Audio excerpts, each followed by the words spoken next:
For political and economic reforms, he says, and I quote, that there is a need to settle Afghanistan issue first. So one by one, everybody is turning against Pakistan. This time it is the Jamaat Ulama-e-Islam Pakistan President Fazlur Rahman who has criticized Pakistan military-led policy.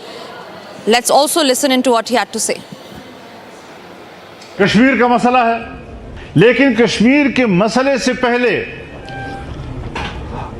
हमें अफगानिस्तान के हवाले से सोचना होगा कि पाकिस्तान बहैसियत रियासत के उसने अफगानिस्तान के साथ अपने सफारती ताल्लुकात बेहतर क्यों नहीं बनाए।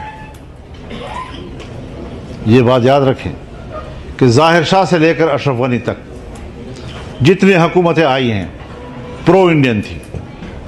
अगर हर मसले के लिए फौज के सोच या फौज की अप्रोच हो, कभी भी आप यह मसला हल नहीं कर सकेंगे जब तक कि आपके साथ पॉलिटिकल सोच ना हो, इकोनॉमिक सोच ना हो। आप कैसे इकोनॉमी को ठीक कर सकते हैं? इंडिया की इकोनॉमी ऊपर जा रही है, चाइना की इकोनॉमी ऊपर जा रही है, बांग्लादेश की इकोनॉमी ऊपर जा रही है, इंडोनेशिया के ऊपर जा रही है, मलेशिया के ऊपर जा रही है, अफगानिस्तान के ऊपर जा रही है, ईरान के ऊपर जा रही है, और इन सब के बीच में सिर्फ पाकिस्तान की इकोनॉमी गिर रही। क्यों? हम तो जो कुर्सी पर बैठा होता है सिर्फ उसको देखते हैं, उस पर तरकीब करते हैं। रियासती पॉलिसी है जिसकी वजह से हम तबाह हो रहे हैं। आज भी मैं अपने फौज को इस महाज से एक पैगाम देना चाहता हूं कि इसका एतराफ कर लो कि मौजूदा सूरत हाल में आपकी पुष्ट पर ताकतवर सियासी कुव्वत नहीं है।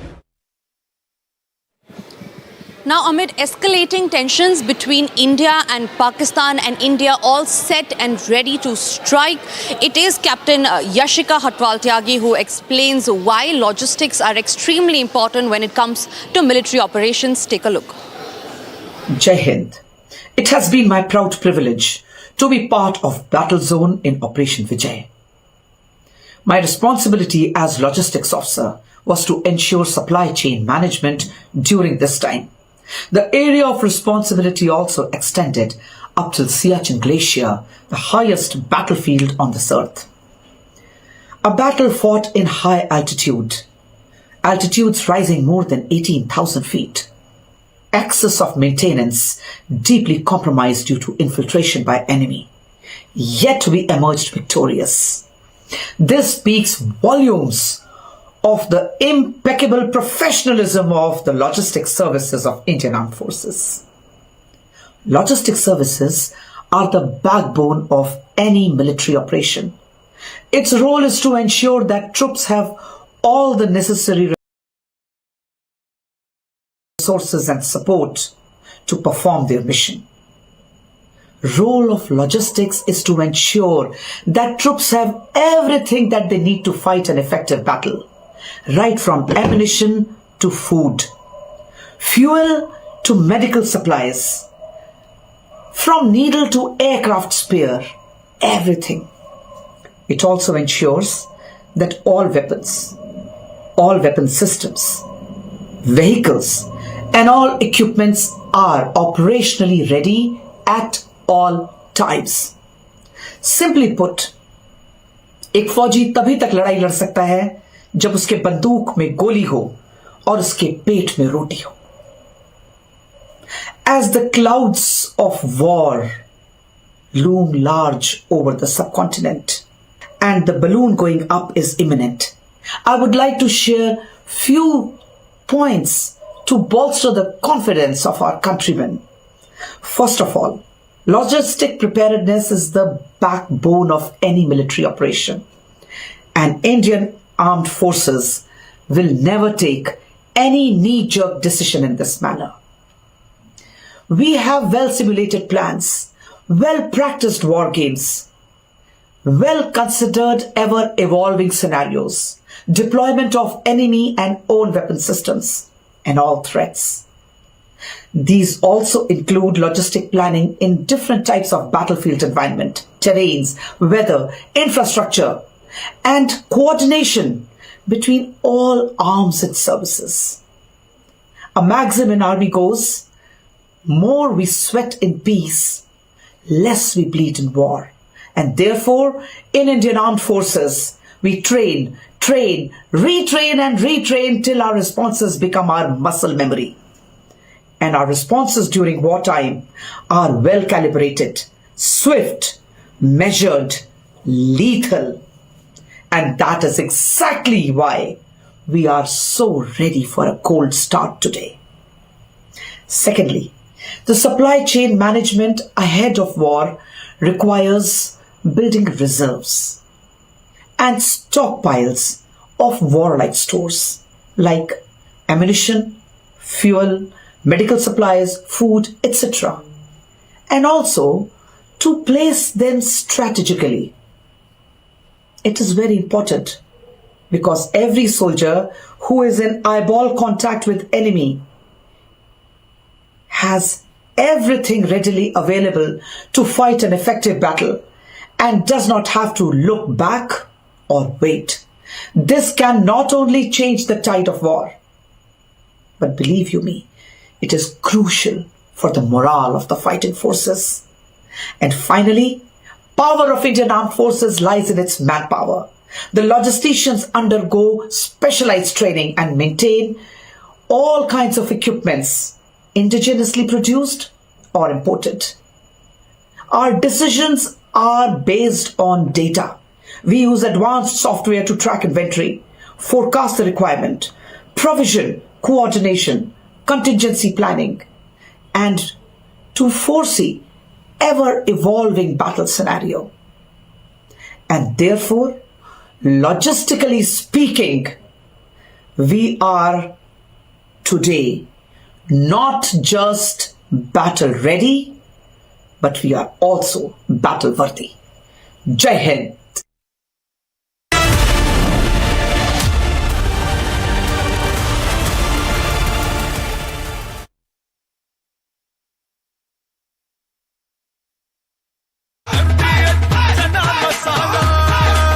अब छोलिया हो या लोबिया, सफेद चने या काले चने, सब कुछ मजेदार बने।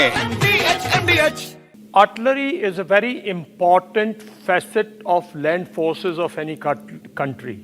It's one of the most decisive and important arm. Like in our case, if we look at the Kargil war, our artillery was the main decisive weapon which enabled our soldiers to climb those very, very stiff, mountainous terrain and overcome the enemy. And of course, our soldier was brave to attack. But artillery played a very, very important role. It is a weapon of mass destruction. It is a weapon of indirect destruction, which you can destroy an enemy before he even joins the battle. What does artillery consist of, basically, for our people to know? Artillery started with mortars. If you remember, the first battle of Panipat was decided by Babur using a small mortar artillery, where the Ibrahim Lodi's entire army was annihilated.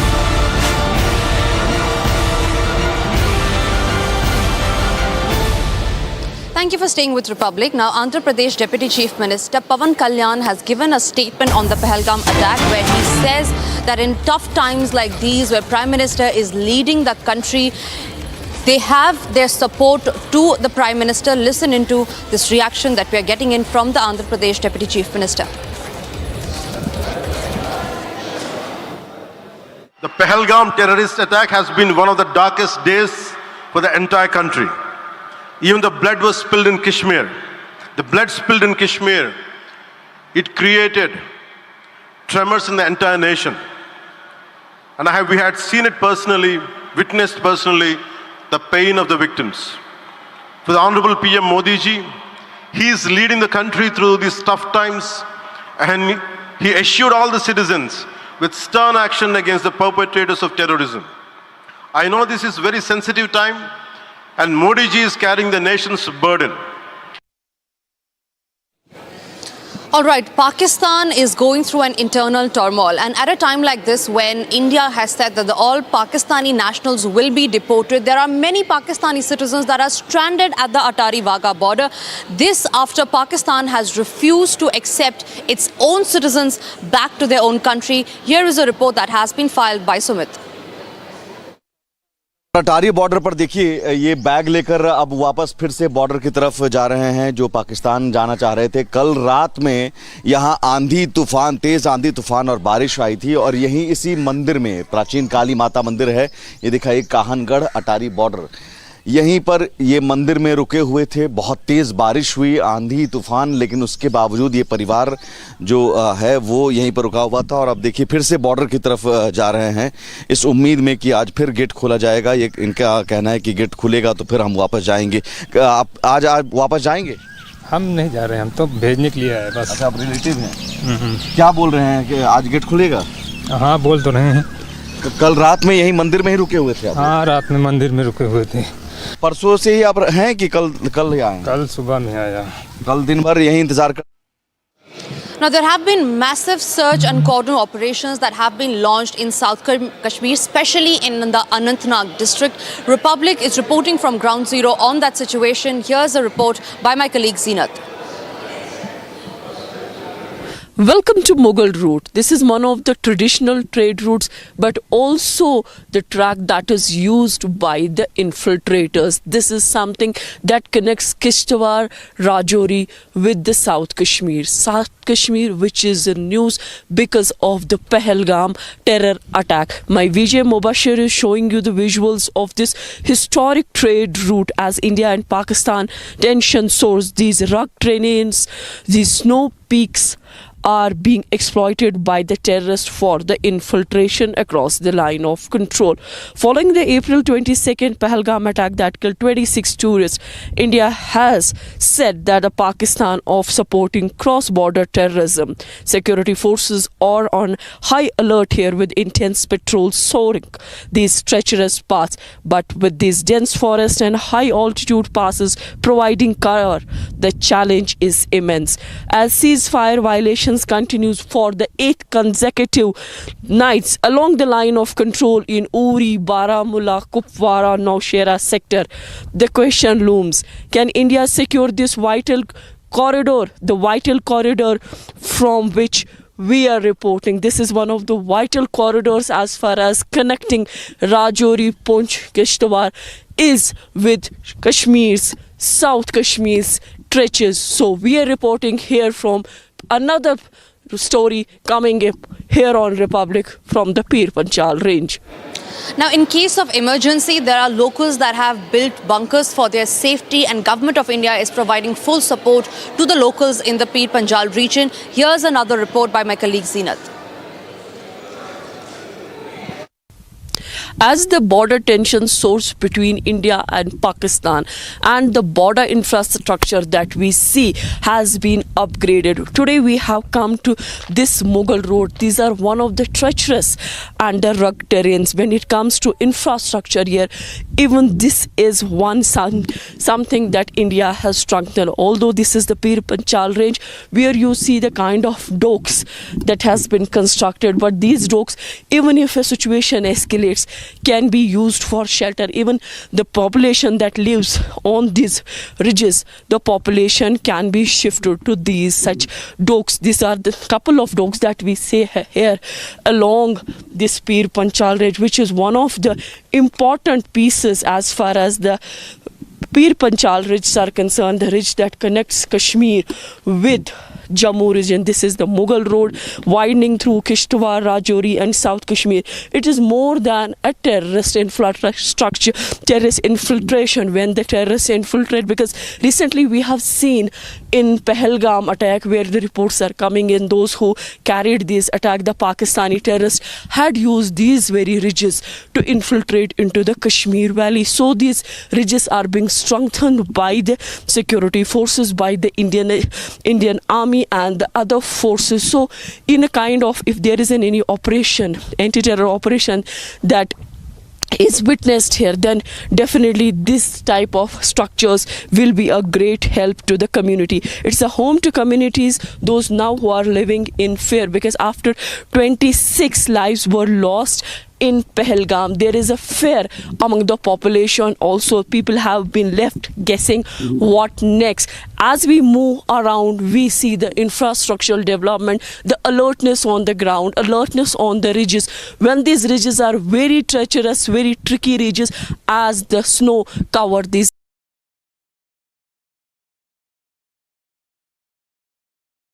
passes.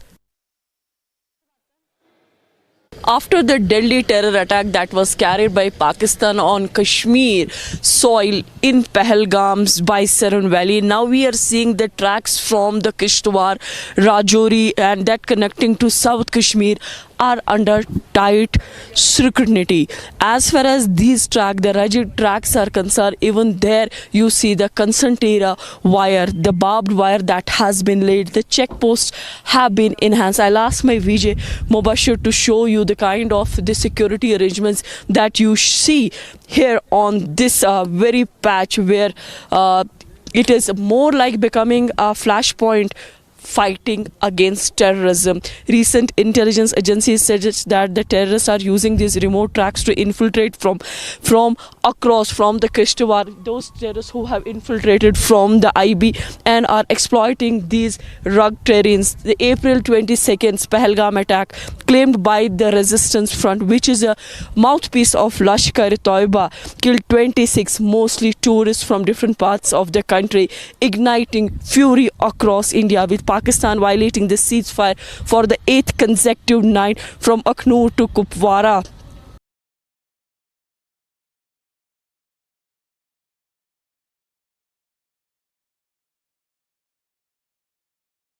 Prime Minister Modi has vowed to hunt down the perpetrators, but as tensions spiral, locals fear a larger conflict here. So for which the preparations have been made, we are seeing the tracks have been covered by the concertina, by the barbed wire. All these patches that you see around, you see a lot of security arrangements. The Indian Army that has been deployed here on these very tracks, although we are not showing the visuals of the Indian Army maintaining the secrecy.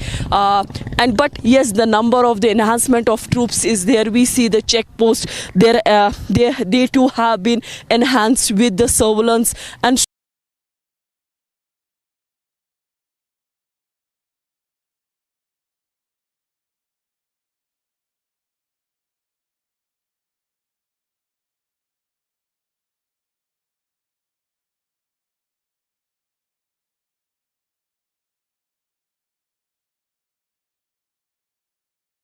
so many other devices that even if they try to infiltrate, they will be hunted down, because we are picking the intelligence reports that those terrorists who carried attack in Baisaran, they had used these tracks to infiltrate into the South Kashmir. All right, breaking news now coming in. Massive cordon and search operations have been launched in South Kashmir, where we learned that senior officials of Jammu and Kashmir police have reached the operation site. Now, the operation was launched after receiving intelligence-based inputs about the presence of some terrorists in the area. Aravat, my colleague, is joining me live on that. Aravat, what details do you have? What was the intelligence input that was received, and what is the situation that is underway right now in South Kashmir? Absolutely, we have seen the cordon and search operation launched by the Jammu and Kashmir police and other security forces. This was the intelligence-based input that the input was received. It was also a technical input in the forest area of Anantnag. We have seen that the credible intelligence input that the number of 2 to 3 terrorists are believed to be trapped in the forest area. Then after, we have seen that the joint cordon and search operation is on. Also, we have seen that the senior officers from the Jammu and Kashmir police and other para-security forces are there where the ongoing operation is going on. We have also been told by the sources that the ongoing operation site is very close to the spot where the deadly terror happened in the Pahalgam, and we have also been told that the joint security forces is conducting door-to-door search in the nearby village. Also we have seen the recent Kashmir's in the operations, the multiple anti-terror operation is going on. We will be right back after a short while break. Keep watching the Republic TV.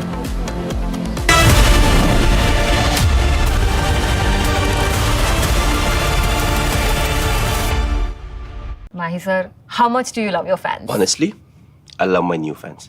पुराने वाले बेकार में शोर करते Sir, fans है शोर तो करेंगे ही ना? नए वाले नहीं करते. And they listen to what I say. The new generation Orient BLDC fans. Super silent performance with voice control. Silly me आए तो और Cricket fans. आधे बाउल दही में 4 चम्मच MDH चटनी पुदीना मसाला डाला, स्टर करो, पुदीना चटनी तैयार. MDH चटनी पुदीना मसाला.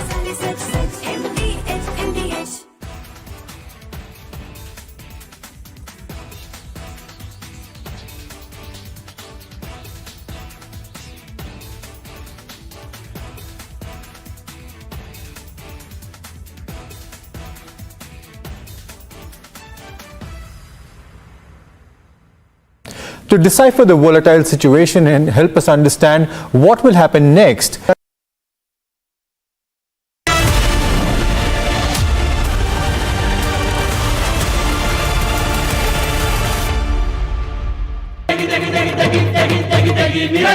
MDH की देगी मीरज, देगी मिर्च का तड़का, अंग अंग फड़का. MDH की देगी Miraj. Artillery is a very important facet of land forces of any country. It's one of the most decisive and important arm.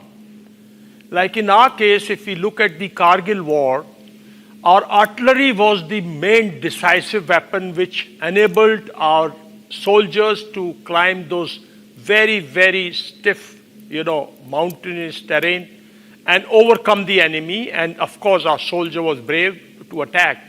But artillery played a very, very important role. It is a weapon of mass destruction. It is a weapon of indirect destruction, which you can destroy an enemy before he even joins the battle. What does artillery consist of, basically, for our people to know? Artillery started with mortars. If you remember, the first battle of Panipat was decided by Babur using a small mortar artillery, where the Ibrahim Lodi's entire army was annihilated. So artillery has been very significant. So what does it have? It has mortars. From Asia's largest news headquarters, setting the agenda for Bharat.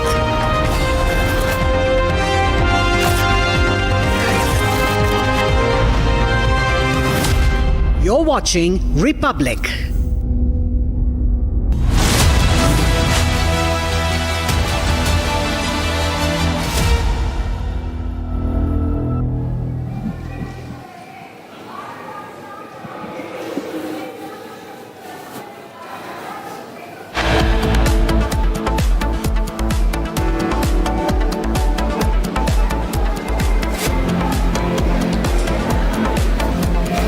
IAF drills on the Ganga Expressway. Rafale Sukhoi Mirage touchdown in style.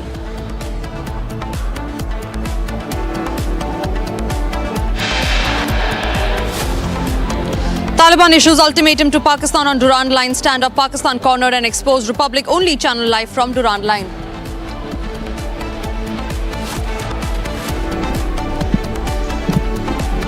Big admission by Pakistan Minister Bilawal Bhutto says Pak's terror ties is no secret.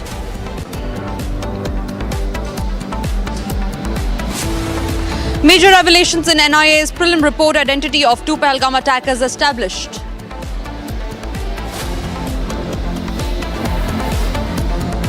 Pakistan violates ceasefire for 8th consecutive day along LOC. Targeted all 5 districts across line of control.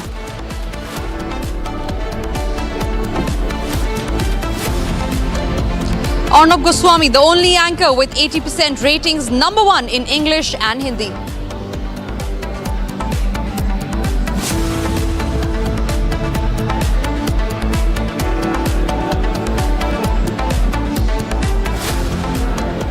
Thank you for staying with Republic. You're watching Live and Breaking at 5 p.m. Now, breaking news coming in where we learn that the Pakistan is all set to convene the National Assembly session. And this is going to be on the 5th of May, that is 3 days from today.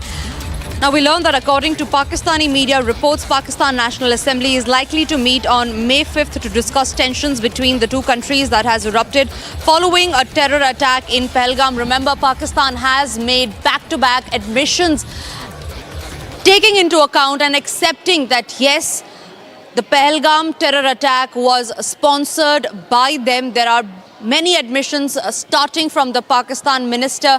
Now we learn that in complete panic mode, Pakistan is going to convene the National Assembly. Now this will be done to discuss the India-Pakistan tensions on May 5th. This, remember, comes after escalating tensions between India and Pakistan after the Pahalgam attack that took place on April 22nd, following which India had taken a stern action following certain diplomatic strikes that were done on Pakistan. India is now looking forward to take on Pakistan with a kinetic response, and amid all of this, a rattled Pakistan is now deciding to convene a National Assembly that is on 5th of May, just 3 days from now.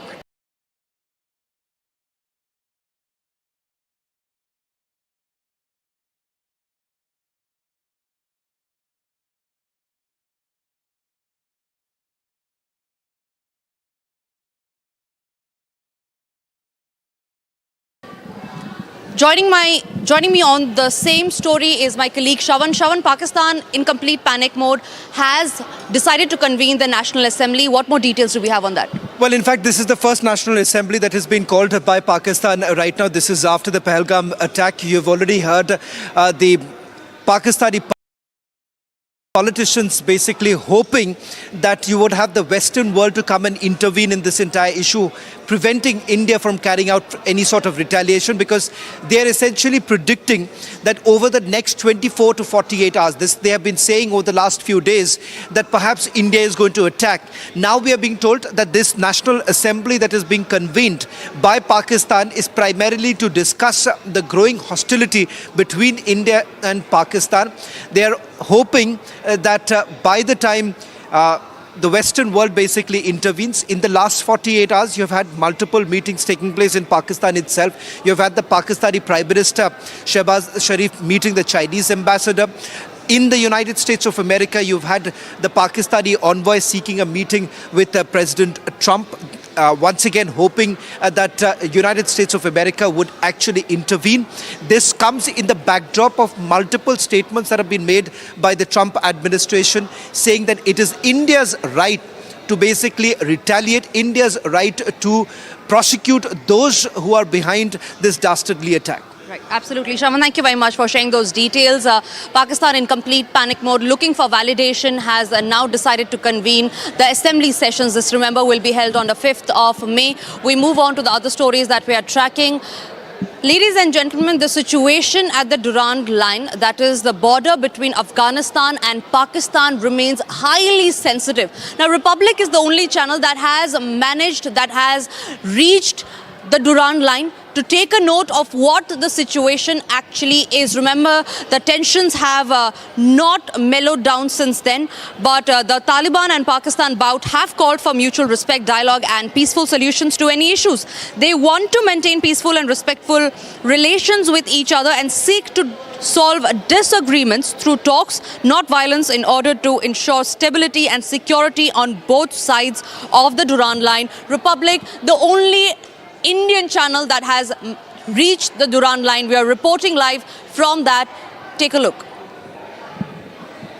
मैं अभी जहाँ खड़ा हूँ ये अफगानिस्तान पाकिस्तान का border है, जिन point इधर ये जो ट्यूरल लाइन है और ये जो आगे आप देख रहे हैं पाकिस्तान आर्मी का वो बॉर्डर, आर्मी का जो ये लाइन बॉर्डर है, ये अफगानिस्तान पाकिस्तान का बॉर्डर है।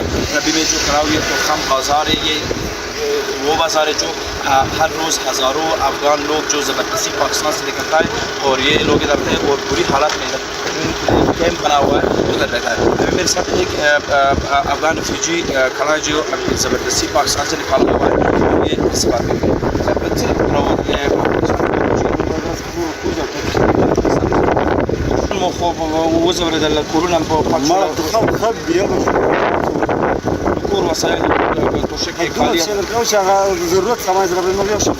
څنګه وضعیت کوم حالت اوس خلک نور ماجرین سره تاسو چلو افغانانو ته وایي کوم حالت دا وضعیت دا چې په داري کې راځي بس موږ به لاړ ناظرین ये जो अभी पाकिस्तान से निकलवा हुआ है पाकिस्तान की तरफ से ज़बरदस्ती और ये कहना है कि बस सामान इनके अंदर ले गए और ये ज़बरदस्ती निकल रहे हैं। हज़ारों लोग हर रोज़ अफगान रिफ्यूजी पाकिस्तान से जो डिपोर्ट हो रहा है इधर आता है और कैंप में रहता है। जो आप देख रहे हैं इधर अफगानिस्तान का जलालाबाद प्रोविंस जो ड्यूरैंड लाइन तुरखम गेट के नज़दीक है ड्यूरैंड लाइन, और जो रिफ्यूजी पाकिस्तान से ज़बरदस्ती और प्रेशर डालकर निकाला है इधर इस कैंप में जो तालिबान गवर्नमेंट है उन्होंने बनाया तो इधर रहते हैं हज़ारों अफ़गान रिफ्यूजी जो बेघर है और उनका सब चीज़ें सामान वगैरह छोड़ कर आए इधर रहता है।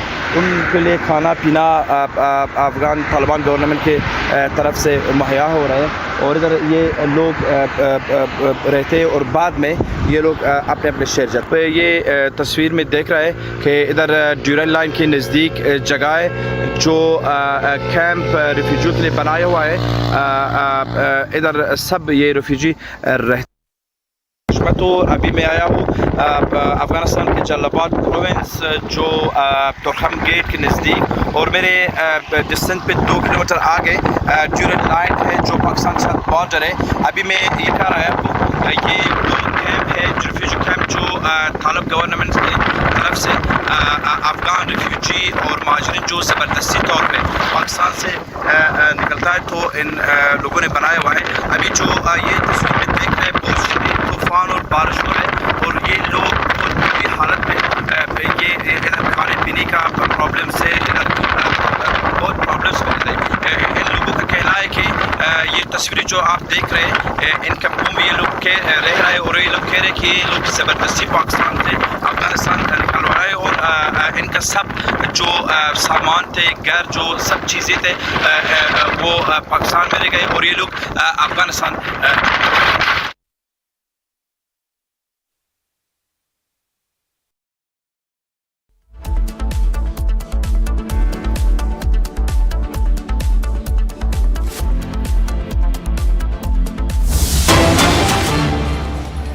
All right, breaking news coming in. India has now suspended the YouTube channel of Pakistani Prime Minister Shehbaz Sharif. And while the ex-account of Information Minister Atullah Tarar has also been withheld, that's the big breaking news coming in. Back-to-back strike by India on Pakistan. This time India has suspended the YouTube channel of Pakistan Prime Minister Shehbaz Sharif.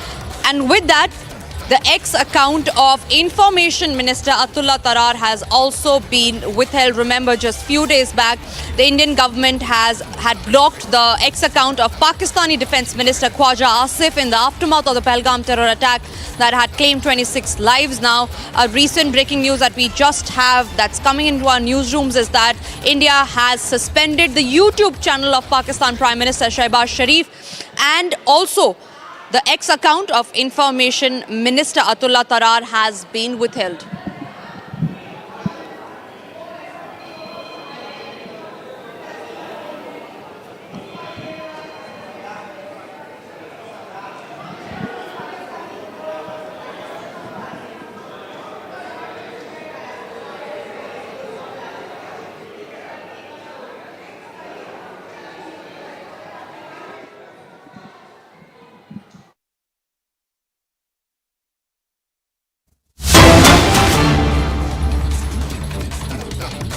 ऊर्जावान पवन कल्याण जी, राज्य सरकार के मंत्रीगण, सभी सांसद और विधायकगण और आंध्र प्रदेश के मेरे प्यारे भाइयों और बहनों,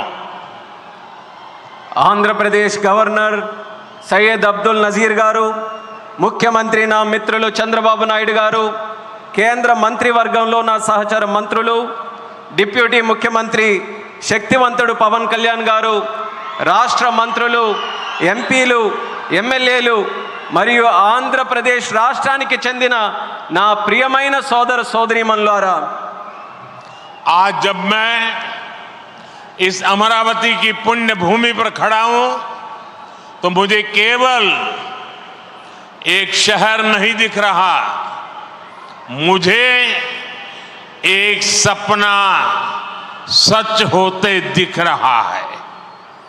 एक नया अमरावती, एक नया आंध्रा। अमरावती वो धरती है जहां परंपरा और प्रगति दोनों साथ चलते हैं, जहां बौद्ध विरासत की शांति भी है और विकसित भारत के निर्माण की ऊर्जा भी है। आज यहां करीब 60,000 करोड़ रुपए के प्रोजेक्ट का शिलान्यास और लोकार्पण किया गया है। ये प्रोजेक्ट सिर्फ कंक्रीट का निर्माण नहीं है, ये आंध्र प्रदेश की आकांक्षाओं की, विकसित भारत की उम्मीदों की मजबूत नींव भी है। मैं भगवान वीरभद्र,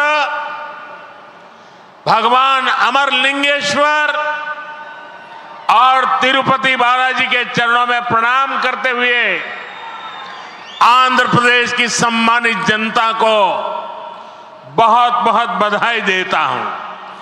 मुख्यमंत्री चंद्रबाबू नायडू गारू और पवन कल्याण जी को भी मैं बहुत बहुत शुभकामनाएं देता हूं। అమరావతి అనే పుణ్యభూమిపై ఈరోజు నేను నిలబడి ఉన్నప్పుడు నాకు కనిపిస్తున్నది ఒక నగరం మాత్రమే కాదు, నాకు ఒక కల నిజమవుతుంది అన్న భావన కలుగుతుంది. ఒక కొత్త అమరావతి, ఒక కొత్త ఆంధ్రప్రదేశ్. అమరావతి అంటే సాంప్రదాయం మరియు పురోగతి కలిసి నడిచే భూమి. ఇక్కడ బౌద్ధ వారసత్వం యొక్క శాంతి ఉంది, అలాగే వికసిత భారతదేశాన్ని నిర్మించుకోగలిగిన శక్తి కూడా ఉంది.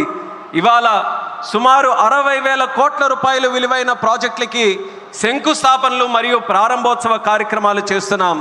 ఇవి కేవలం కాంక్రీట్ నిర్మాణాలు మాత్రమే కావు, ఇవి ఆంధ్రప్రదేశ్ ఆశలకు మరియు వికసిత భారతదేశ ఆశయాలకు ఒక బలమైన పునాది వేయబోతుంది. నేను వీరభద్ర స్వామికి, అమరలింగేశ్వర స్వామికి మరియు తిరుపతి వెంకన్న స్వామికి వారి పాదాలకి నమస్కరిస్తూ ఆంధ్రప్రదేశ్ ప్రజలకు హృదయపూర్వక శుభాకాంక్షలు తెలియజేసుకుంటున్నాను.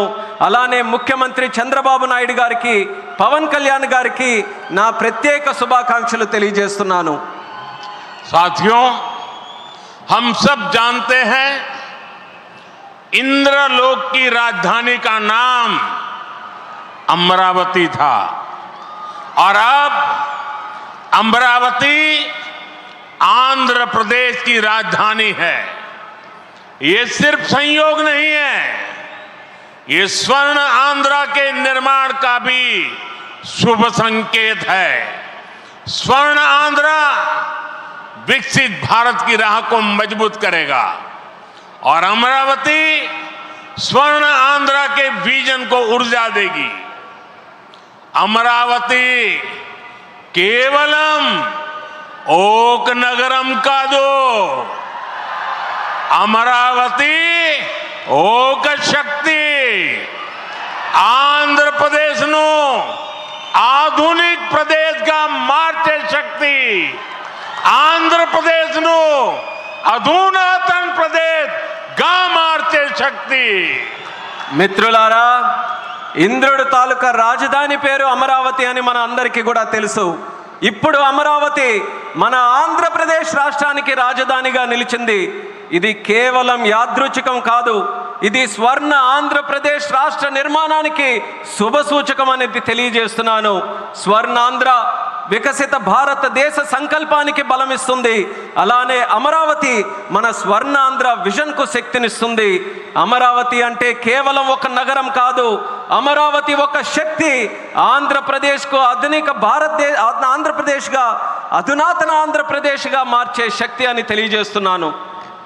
साथियों, अमरावती एक ऐसा शहर होगा जहां आंध्र प्रदेश के हर नौजवान के सपने साकार होंगे। Information technology, artificial intelligence, green energy, clean industry, शिक्षा और स्वास्थ्य आने वाले कुछ सालों में इन सारे सेक्टर्स में अमरावती एक लीडिंग सिटी बनकर खड़ा होगा। इन सारे सेक्टर्स के लिए जो भी इंफ्रास्ट्रक्चर जरूरी होगा, केंद्र सरकार उसे रिकॉर्ड स्पीड से पूरा करने में राज्य सरकार की पूरी मदद कर रही है। మిత్రులారా, అమరావతి అనేది ప్రతి ఆంధ్ర యువకుడి కలలు నిజమయ్యే నగరంగా తయారవబోతుంది. Information technology, artificial intelligence, green energy, clean industries, విద్య, ఆరోగ్య రంగాల్లో రానున్న రోజుల్లో అమరావతి దేశంలోనే ప్రధాన నగరంగా నిలవబోతుంది. ఈ రంగాల కోసం అవసరమైన మౌలిక వసతులు నిర్మించడానికి కేంద్ర ప్రభుత్వం రికార్డ్ స్పీడ్తో పనులు పూర్తి చేయడానికి రాష్ట్ర ప్రభుత్వానికి సంపూర్ణ సహకారం అందించబోతుందని తెలియజేస్తున్నాను. अभी हमारे चंद्रबाबू जी टेक्नोलॉजी को लेकर के मेरी भारी तारीफ कर रहे थे, लेकिन मैं आज एक रहस्य बता देता हूं।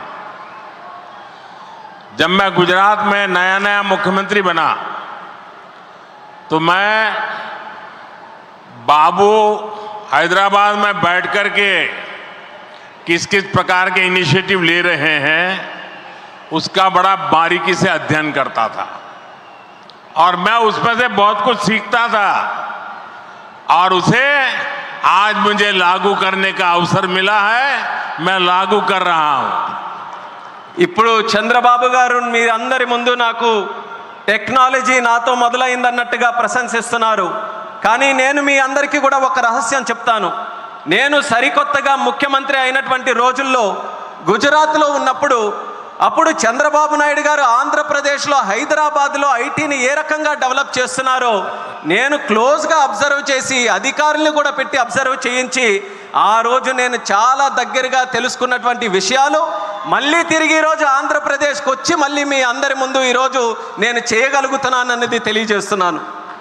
और मैं अपने अनुभव से कहता हूं, फ्यूचर टेक्नोलॉजी हो,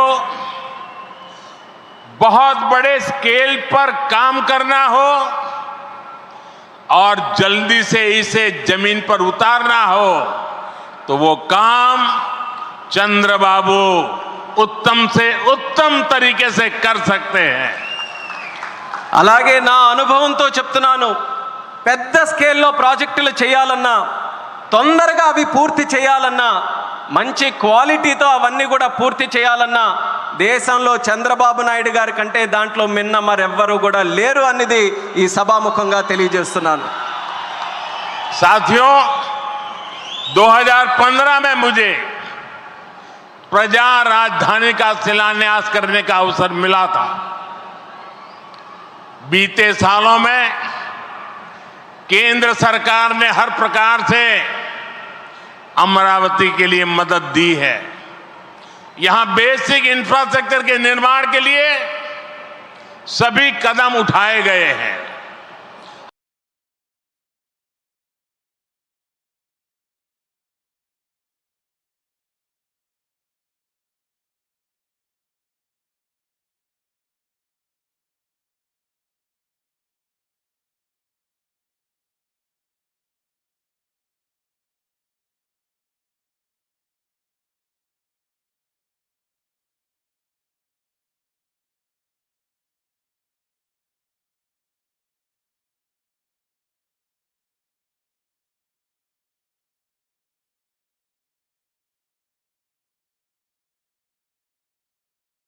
अब चंद्रबाबू गारू के नेतृत्व में राज्य सरकार बनने के बाद सारे ग्रह जो लगे थे अब हट गए हैं.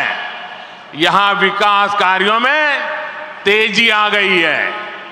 हाई कोर्ट, विधानसभा, सेक्रेटेरिएट, राजभवन, ऐसी कई जरूरी बिल्डिंग बनाने के कामों को भी प्राथमिकता दी जा रही है.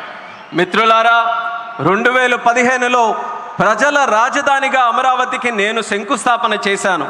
గత 10 ఏళ్లలో కేంద్ర ప్రభుత్వం అమరావతికి అన్ని రకాలుగా మద్దతుగా నిలిచింది. ఇక్కడ మౌలిక వసతుల నిర్మాణానికి అవసరమైన ప్రతి అడుగు కూడా వేసింది. ఇప్పుడు చంద్రబాబు నాయుడు గారి నాయకత్వంలో ప్రభుత్వం ఏర్పడిన తర్వాత అభివృద్ధి మరింత వేగంతో ముందుకు వెళ్తుంది. ఇక్కడ హైకోర్టు, అసెంబ్లీ, సచివాలయం, రాజ్భవన్ వంటి అవసరమైన నిర్మాణాలకు ప్రస్తుతం ప్రాధాన్యత ఇస్తుంది. साथियों, एनटीआर गारू ने विकसित आंध्र प्रदेश का सपना देखा था. हमें मिलकर अमरावती को, आंध्र प्रदेश को विकसित भारत का ग्रोथ इंजन बनाना है. हमें एनटीआर गारू का सपना पूरा करना है. चंद्रबाबू गारू, ब्रदर पवन कल्याण, इदी मनमू చెయ్యాలి, ఇది మనమే చెయ్యాలి. మిత్రులారా, ఎన్టీఆర్ గారు వికసిత్ ఆంధ్రప్రదేశ్ కోసం కలకన్నారు. మనమందరం కలిసి అమరావతి మరియు ఆంధ్రప్రదేశ్ని వికసిత భారతదేశానికి గ్రోత్ ఇంజన్గా తయారు చేయాలి. మనం ఎన్టీఆర్ గారి కలల్ని నిజం చేయాలి. నారా చంద్రబాబు నాయుడు గారు, అలాగే సోదరులు పవన్ కళ్యాణ్ గారు, ఇది మనం చేయాలి, ఇది మనమే చేయాలి. साथियों, बीते 10 सालों में भारत ने देश में फिजिकल, डिजिटल और सोशल इंफ्रास्ट्रक्चर पर विशेष बल दिया है. भारत आज दुनिया के उन देशों में शामिल है जहां का इंफ्रास्ट्रक्चर तेज गति से आधुनिक हो रहा है. इसका फायदा आंध्र प्रदेश को भी मिल रहा है. आज भी रेल और रोड से जुड़े हजारों करोड़ के प्रोजेक्ट आंध्र प्रदेश को मिले हैं. మిత్రులారా, గత 10 ఏళ్లలో భారతదేశం ఫిజికల్, డిజిటల్ మరియు సోషల్ ఇన్ఫ్రాస్ట్రక్చర్పై ప్రత్యేక దృష్టి సారించింది. ఇప్పుడు భారత్ ప్రపంచంలో అత్యంత వేగంగా మౌలిక వసతులు అభివృద్ధి చెందుతున్నటువంటి దేశాల్లో ఒకటిగా నిలుచుంది. ఇది ఆంధ్రప్రదేశ్కు కూడా ప్రయోజనంగా మారబోతుంది. ఈ రోజు కూడా రైల్ మరియు రోడ్డు ప్రాజెక్టులలో రాష్ట్రానికి వేల కోట్ల రూపాయలు కేంద్రం తరపున అందించడం జరుగుతుంది. यहां आंध्र प्रदेश में कनेक्टिविटी का नया अध्याय लिखा जा रहा है. इन प्रोजेक्ट से एक जिले से दूसरे जिले की कनेक्टिविटी बढ़ेगी, आसपास के राज्यों से कनेक्टिविटी बेहतर होगी. इससे किसानों के लिए बड़े बाजार तक फसल पहुंचाना आसान होगा और उद्योगों के लिए भी सुविधा होगी. टूरिज्म सेक्टर को और तीर्थ यात्राओं को बल मिलेगा. जैसे रेनीगुंटा नायडूपेटा हाईवे से तिरुपति बालाजी के दर्शन आसान होंगे. लोग बहुत कम समय में वेंकटेश्वर स्वामी के दर्शन कर पाएंगे. ఆంధ్రప్రదేశ్లో కనెక్టివిటీకి ఒక కొత్త అధ్యాయం మొదలవ్వబోతుంది. ఈ ప్రాజెక్టులతో ఒక జిల్లాకు మరొక జిల్లాకు కనెక్టివిటీ పెరుగుతుంది. పక్క రాష్ట్రాలతో కూడా అనుసంధానం ఏదైతే ఉందో అది కూడా మెరుగు కాబోతుంది. ఈ ప్రాజెక్టుల వల్ల రైతులకి పెద్ద మార్కెట్లకు తక్కువ సమయంలో తమ పంటని తీసుకొని వెళ్ళడానికి సులభం అవుతుంది. అలాగే Summer is here. Is your home ready for the heat? Keep your roof cool and your home comfortable all summer with Roof Cool and Seal.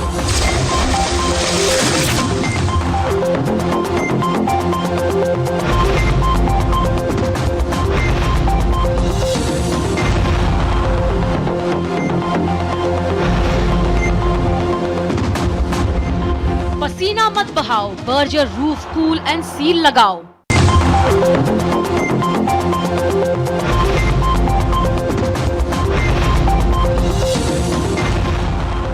Hi, this is Chef Ranveer Brar. Guarantee you brilliance on behalf of IIHM. दादी के हाथों का जादू और खुशबू से महकता घर, माँ की मुस्कुराहट और खाने की सुगंध. MDH गरम मसाला, क्योंकि हर रिश्ता है स्वाद से जुड़ा.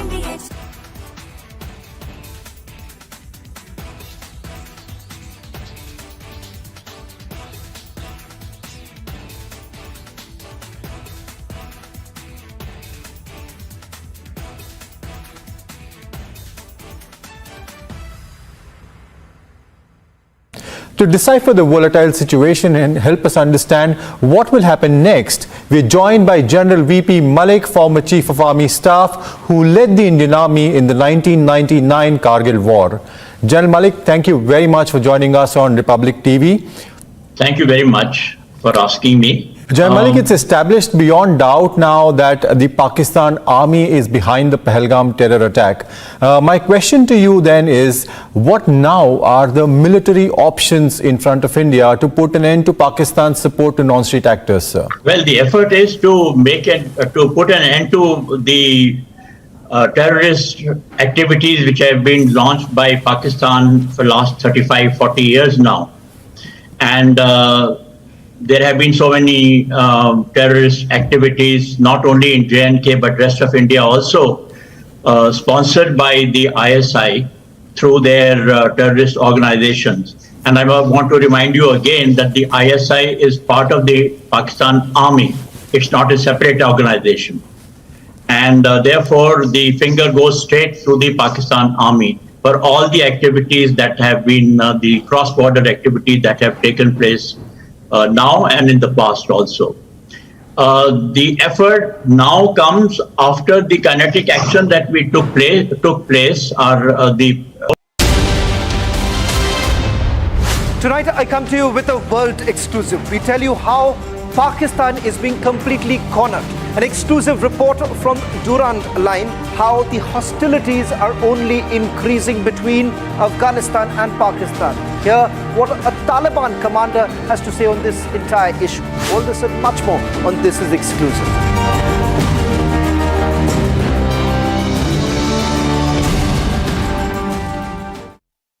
MDH की हल्दी मिर्ची धनिया करे कमाल, ये रंग दे, ये खुशबू दे, ये तीखा, ये कम पड़े, क्या निराला MDH masala. Artillery is a very important facet of land forces of any country.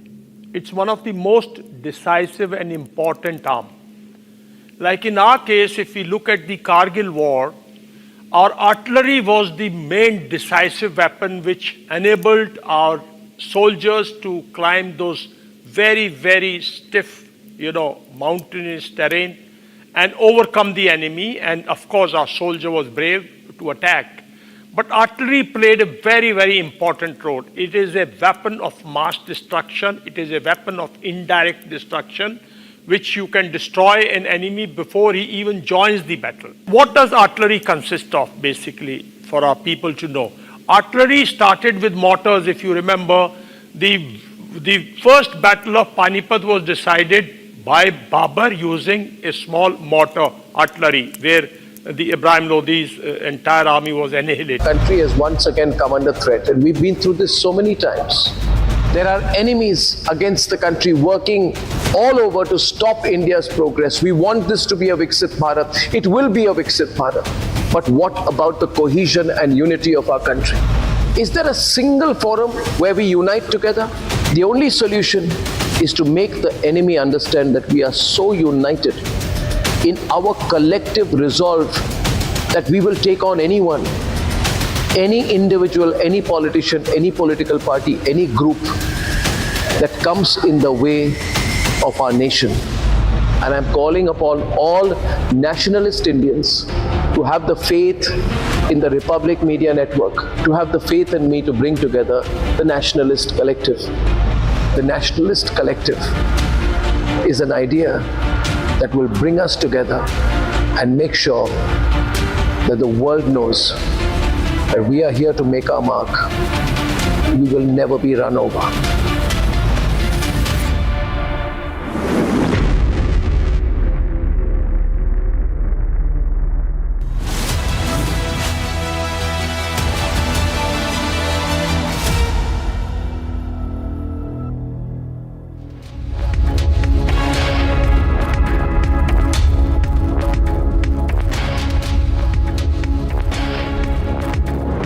Good evening. Welcome to Republic TV. I'm Ridhum, and our top focus continues to be on Pakistan Army, that is the biggest perpetrator of terror. Now we have an admission from Bilawal Bhutto, and he himself says that Pakistan for the longest time has been giving shield to terrorists. First, a look at our top headlines, and we remain with our focus on revenge that India is going to get. IF drills on the Ganga Expressway. Rafale Sukhoi Mirage touchdown in style.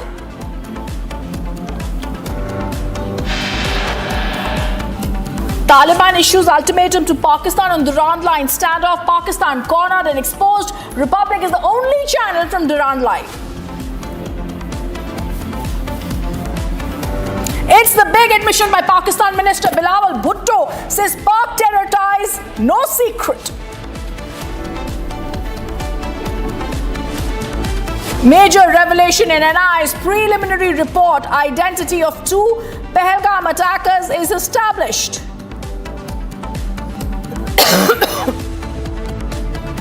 Pakistan violates ceasefire for 8th consecutive day along LOC, targeted all 5 districts across the line of control.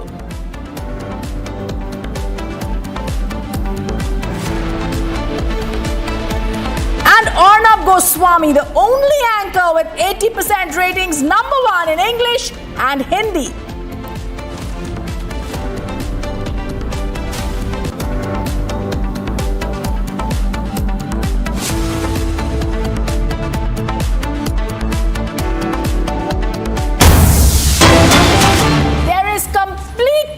In Pakistan, that's the breaking news coming in. We're getting you details from Pakistan-occupied Kashmir.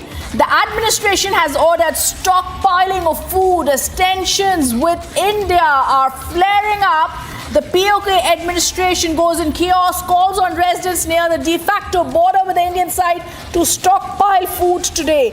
Not only this, there's chaos engulfing Pakistan's corridors of power. I'm going to go across to our reporter Rana Malhi, who's joining us from Islamabad.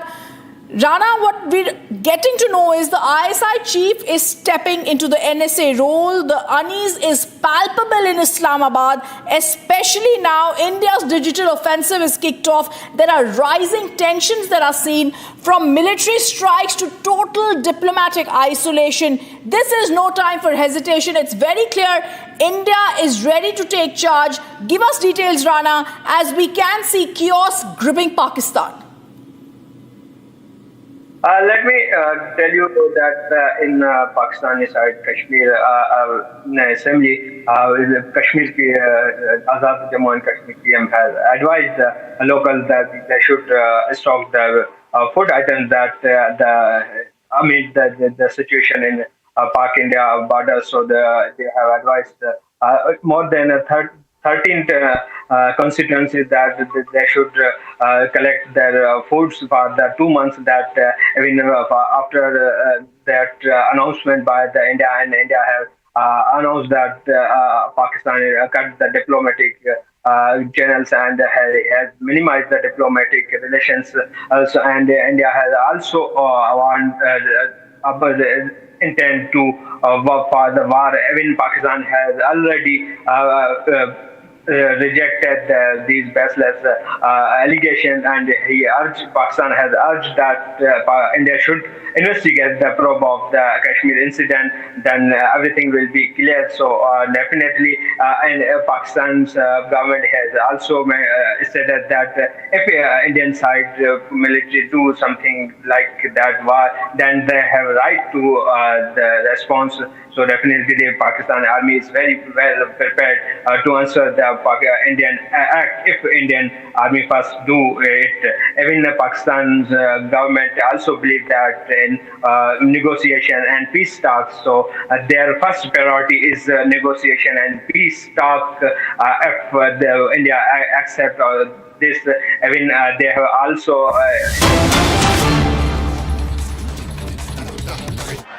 Ekta malls बनाए जा रहे हैं। मुझे खुशी है कि विशाखापत्तनम में भी एकता मॉल बनेगा। इस एकता मॉल में देश भर के कारीगरों, हस्तशिल्पियों के बड़े प्रोडक्ट एक ही छत के नीचे मिलेंगे। ये भारत की डाइवर्सिटी से सबको जोड़ेगा। एकता मॉल से लोकल इकोनॉमी को भी गति मिलेगी और एक भारत श्रेष्ठ भारत की भावना की भी और अधिक मजबूत होगी।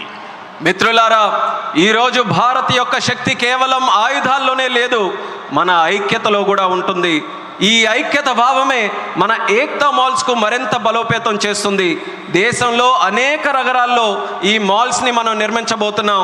ఇప్పుడు విశాఖపట్నంలో కూడా ఒక ఏక్తా మాల్ నిర్మించడం కోసం మనం ఈరోజు శంకుస్థాపన చేశాం. దానికి నాకెంతో ఆనందంగా ఉంది. ఇక్కడ దేశవ్యాప్తంగా ఉన్న హస్త కళాకారులు వాళ్ళ ఉత్పత్తులు ఒకే చోట అందుబాటులో మనకు ఉంటాయి. ఈ మాల్ భారత వైవిధ్యాన్ని అనుసంధానిస్తుంది. లోకల్ ఎకానమీకి కూడా ప్రోత్సాహం ఇచ్చేలా ఈ మాల్ నడుస్తుంది. అలాగే ఏక్ భారత్ శ్రేష్ఠ భారత్ అనే భావనను మరింత బలోపేతం చేస్తుందని తెలియజేస్తున్నాను. साथियों, अभी हमने चंद्रबाबू जी को सुना. उन्होंने 21 जून अंतर्राष्ट्रीय योगा दिवस की चर्चा की. मैं चंद्रबाबू का, आंध्र की सरकार का और आंध्र के लोगों का आभारी हूं कि आपने अंतर्राष्ट्रीय योग दिवस के लिए देश का प्रमुख कार्यक्रम आंध्र में करने के लिए निमंत्रण दिया. मैं इसके लिए आपका आभार व्यक्त करता हूं.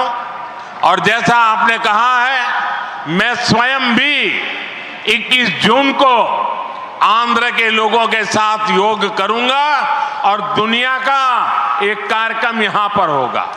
इस कार्यक्रम का महत्व इसलिए भी है कि अंतर्राष्ट्रीय योग दिवस का 10 साल की यात्रा का ये 10वीं साल का महत्वपूर्ण पड़ाव है. पूरे विश्व में योग के प्रति एक आकर्षण है. इस बार पूरी दुनिया 21 जून को आंध्र की तरफ देखेगी और मैं चाहूंगा कि आने वाले 50 दिन पूरे आंध्र में योग को लेकर के एक जबरदस्त वातावरण बने, स्पर्धाएं हो और वर्ल्ड रिकॉर्ड करने का काम आंध्र प्रदेश करके पूरी दुनिया को चकित कर दे.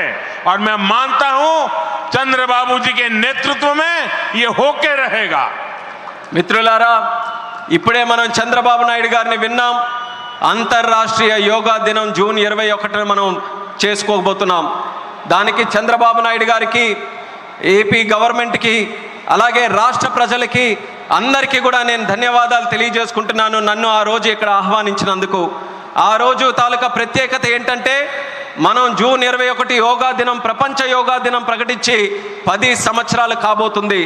ఆ రోజు కేవలం ఆంధ్రాలో యోగా ప్రచారం చేయడమే కాదు, ప్రపంచం మొత్తం ఉన్నటువంటి ప్రజలందరూ కూడా ఆంధ్రప్రదేశ్ రాష్ట్రం వైపు చూసేలా మనం అందరం కూడా చేయాలి. అది చేయాలనంటే ఈ ఉన్నటువంటి 50 రోజులు ఏదైతే ఉందో, ప్రతి ఊరిలో, ప్రతి గ్రామంలో, ప్రతి వీధిలో కూడా, ప్రతి ఇంటిలో కూడా యోగాని మరింత ప్రాముఖ్యత తీసుకొని వచ్చే విధంగా కార్యక్రమాలు చేస్తూ వరల్డ్ రికార్డు సాధించే విధంగా ఈ 50 రోజులు కూడా మనం అందరం వినియోగించుకోవాలి. నాకు నమ్మకం ఉంది, చంద్రబాబు నాయుడు గారి తాలూకా నాయకత్వంలో అది ఖచ్చితంగా మనం సాధించగలగాం.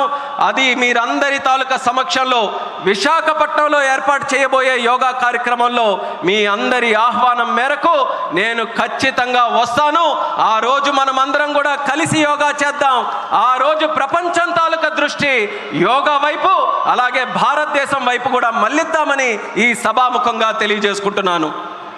साथियों, आंध्र प्रदेश में ना तो सपने देखने वालों की कमी है और न ही सपनों को साकार करने वाले कम है. मैं विश्वास के साथ कह सकता हूं, आज आंध्र प्रदेश सही राह पर चल रहा है. आंध्र ने सही स्पीड पकड़ ली है. अब ग्रोथ की स्पीड को हमें लगातार तेज करते रहना है. और मैं कह सकता हूं, जैसा बाबू ने 3 साल में अमरावती के निर्माण का जो सपना देखा है, इसका मतलब ये 3 साल की सिर्फ अमरावती की गतिविधि आंध्र प्रदेश के जीडीपी को कहां से कहां पहुंचा देगी, ये मैं साफ देख रहा हूं. मैं आंध्र प्रदेश की जनता को, यहां जो मेरे सहयोगी बैठे हैं, सभी को फिर आश्वस्त करता हूं, आंध्र प्रदेश की प्रगति के लिए आप मुझे हमेशा अपने साथ कंधे से कंधा मिलाकर चलते हुए देखेंगे। एक बार फिर आप सभी को बहुत बहुत शुभकामनाएं। मी अंदरी आशीर्वाद मुतो ఈ కుటుంబీ ఆంధ్రప్రదేశ్ అభివృద్ధికి కట్టుబడి ఉన్నది. ధన్యవాద్. మిత్రులారా, ఆంధ్రప్రదేశ్లో కలలు కనే వాళ్ళ సంఖ్య తక్కువేమీ కాదు. అలానే ఆ కలలని నిజం చేసే వాళ్ళకి కూడా తక్కువేమీ కాదు. నేను నమ్మకంతో చెప్తున్నాను, ఇవాళ ఆంధ్రప్రదేశ్ ఒక సరైన మార్గంలో నడుస్తుంది. అలానే సరైన వేగంతో ముందుకు వెళ్తుంది. ఈ అభివృద్ధి వేగాన్ని మనమందరం కొనసాగించాలి, అలానే పెంచుతూ ఉండాలి. ఇప్పుడే చంద్రబాబు నాయుడు గారు మాట్లాడుతూ చెప్పారు, 3 సంవత్సరాల్లో అమరావతి తాలూకా పనులు.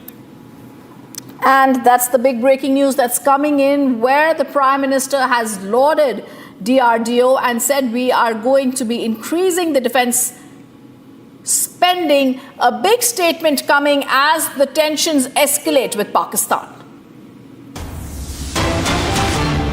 Also, the big breaking news coming in, India has now asked the IMF to review the loans to Pakistan. India asked the International Monetary Fund to review the loans disbursed to Pakistan as the tensions continue to escalate after the Pahalgam terror attack. This is after India has already put the Indus Water Treaty on abeyance and closed the airspace to Pakistan flights. Now we urge IMF to reevaluate the conditions and disbursement of financial aid to Pakistan. Let me go across to Rana Mali, who continues to be with us from Islamabad. Rana Mali, where is Pakistan really going to find itself if the financial aid that IMF is giving it is cut off? Because we all know it's gone with a begging bowl to IMF, and now if this financial aid is cut off, already they're finding it difficult to watch on. The Indus Water Treaty is in abeyance. Pakistan is going to find very little space left to try and retaliate to India. Recently, yes, we have read that Indian government has written approached the IMF to review the IMF loan for the Pakistan. Let me tell you that the IMF will, I'm saying the IMF will never ever consider the Indian request, because before accepting their request, Pakistan has already urged the Indian government that they should first investigate the Kashmir incident.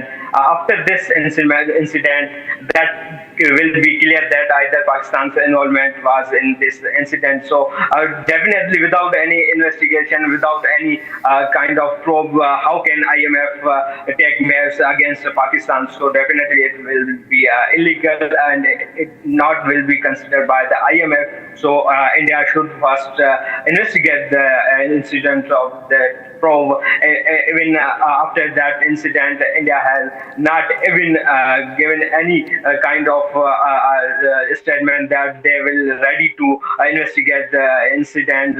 Even Pakistan multiple times offered Indian government they should investigate, and Pakistan government also said that their first priority only peace talk through diplomatic channels. They don't want to chaos in the region, so their priority only peace. First priority will be a peace. If Indian side do something for the war, then definitely Pakistan army force are standby. They will respond by through their army, and they have right to do for their defense. So definitely it's for the chaos. Even Afghan Taliban government also believe in the peaceful and negotiation talks. UN also urged that Pakistan and India should adopt a negotiation policy. So I think the negotiation policy can Rana Mali, do thank you for being with us. I'm also wanting you to stay because I'm also being told now that the crackdown is continuing in Pakistan's social media accounts. It is time this happened. These are the people who are the culprits who needed to have action taken against them, and that has started now. Whether it's the accounts of the Pakistani media personalities, now the latest accounts of Babar Azam, Mohammad Rizwan and a few other cricketers' Instagram accounts have been blocked in India. The Instagram accounts of Pakistan cricket team stars were also blocked in India following the terror attacks. And this is finally good news because also actors and actresses like Hania Amir and Ali Fazal, even the Instagram accounts of Arshad Nadeem have been blocked. This digital intensity, the digital flow of information that was coming in and the digital war that has been started and intensified by India, Rana Mali, is going to be playing very crucial on the minds of everyone, especially the Pakistanis, because Pakistan's corridors of powers are already seen having been got in chaos. Now India's digital offensive has kicked off. The social media giants have been silenced. This is clearly showing this is not a time for hesitation. We are taking charge. And this is the big breaking news, viewers. We're also telling you the crackdown continues because this is the big digital diplomatic isolation that we had seen. After the diplomatic isolation, we saw the ISI chief stepping into the NSA role. The unease in Pakistan was palpable.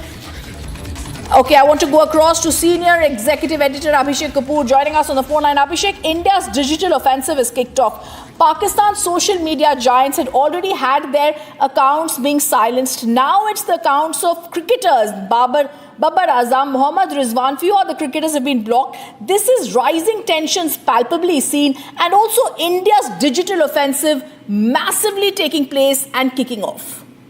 Well, absolutely, Rhythm, and I think we are doing everything in the calm, coordinated, cool manner in terms of sending across a message at multiple levels to multiple targets and multiple audiences. So while, Pakistan Army is trying to project it as themselves at the vanguard of Pakistani sovereignty, we have to send across a message that, you see, you cannot be talking at people-to-people level while your army indulges in acts of terror, backs these acts of terror, and get those acts of terror carried out. So these socialites and, these celebrities of Pakistan, for whatever worth they are, if they get any traction from India, that has to be, of course, curtailed. We have had statements coming in from Pakistani side, Rhythm, that if water does not flow, blood would flow. Deal with it. If you want this that way, so be it. First, deal with the, the influence of your TikTokers and your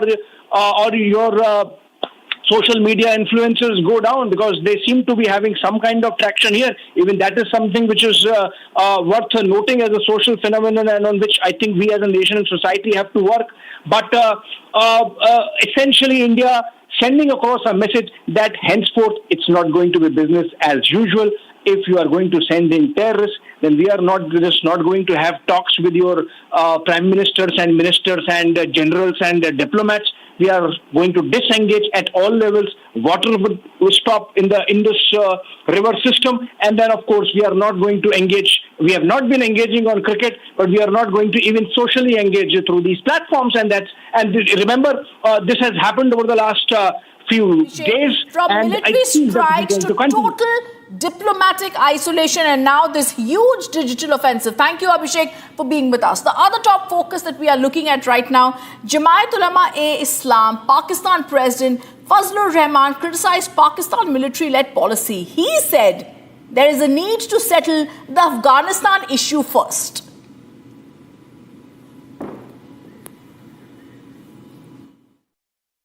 Kashmir का मसला है, लेकिन कश्मीर के मसले से पहले हमें अफगानिस्तान के हवाले से सोचना होगा कि पाकिस्तान बहैसियत रियासत के उसने अफगानिस्तान के साथ अपने सफारती ताल्लुकात बेहतर क्यों नहीं बनाए। ये बात याद रखें कि ज़ाहिर शाह से लेकर अशरफ गनी तक जितनी हुकूमतें आई हैं प्रो इंडियन थी। अगर हर मसले के लिए फौज के सोच या फौज की अप्रोच हो, कभी भी आप ये मसला हल नहीं कर सकेंगे जब तक कि आपके साथ पॉलिटिकल सोच ना हो, इकोनॉमिक सोच ना हो। आप कैसे इकोनॉमी को ठीक कर सकते हैं? इंडिया की इकोनॉमी ऊपर जा रही है, चाइना की इकोनॉमी ऊपर जा रही है, बांग्लादेश की इकोनॉमी ऊपर जा रही है, इंडोनेशिया की ऊपर जा रही है, मलेशिया की ऊपर जा रही है, अफगानिस्तान की ऊपर जा रही है, ईरान की ऊपर जा रही है, और इन सब के बीच में सिर्फ पाकिस्तान की इकोनॉमी गिर रही। क्यों? हम तो जो कुर्सी पर बैठा होता है सिर्फ उसको देखते हैं, उस पर तनकीद करते हैं। रियासती पॉलिसी है जिसकी वजह से हम तबाह हो रहे हैं। आज भी मैं अपने फौज को इस महाज से एक पैगाम देना चाहता हूं कि इसका एतराफ कर लो कि मौजूदा सूरत हाल में आपकी पुष्ट पर ताकतवर सियासी कुव्वत नहीं है। Viewers, we now show you how Major General G.D. Bakshi unveils the deep-rooted panic that has enveloped Pakistan. There are rumors of mass desertion. There's a leadership crisis. Bakshi now tells us and describes a nation that is on the brink. They are overwhelmed, they are unprepared, and they are completely terrified. Limited war with Pakistan. Pakistan is in complete panic. 5,000 Pakistani officers and soldiers have put in their resignations. They just don't want to fight. The corps commanders are terribly upset with General Asim Munir that he did not take them into confidence. The Pakistan Army and Air Chiefs are alarmed. General Asim Munir, or more appropriately, Mullah Asim Munir, has realized with a shock that he has bitten off much more than he can chew. General Asim Munir is due to retire in October this year. We are already into the month of May, and he has started his campaign to ensure that he gets a 5 years extension. And how does he do that? By provoking a war with India. He could not give a damn. He could not give a tuppence for the thousands of lives that will be lost on both sides. Asim Munir wants his extensions. He loves the fishes and loaves of office. And, you know, any Pakistani general who becomes the army chief begins to think that he is God's gift to mankind. And each and every one of them try very hard for an extension because the pleasures of the army chief's bungalow are too tempting to, let go.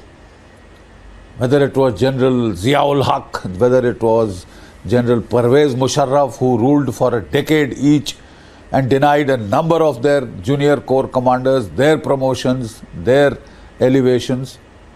It is a familiar story in Pakistan. A very familiar story in Pakistan. General Asim Munir started his, ensuring of the extension campaign by a, speech on the clash of the Hindu and Muslim civilizations. He waxed eloquent on how the Hindus and the Muslims are two separate people. They just can't live together. The twain shall never meet. And he tom-tommed the creation of Riyasat-e-Madina 2.0 in Pakistan. Here was Mullah Munir setting the agenda for eternal, endless jihad to take back the world into the 7th century AD, into a time warp in the 7th century AD.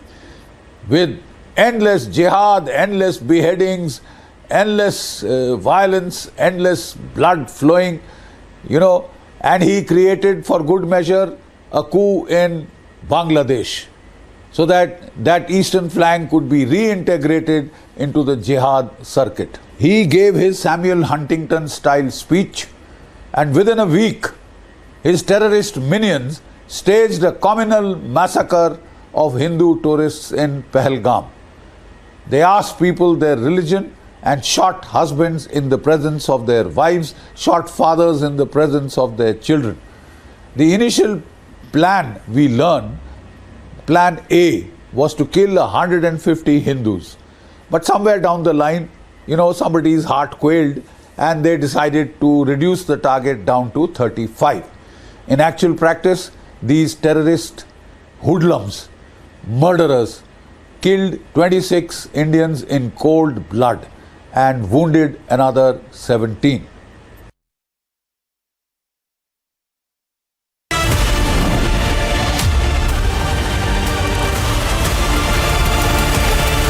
Hi, this is Chef Ranveer Brar. Guarantee you brilliance on behalf of IIHM. ये है secret recipe MDH का जीरा सिर्फ जल जीरा मसाला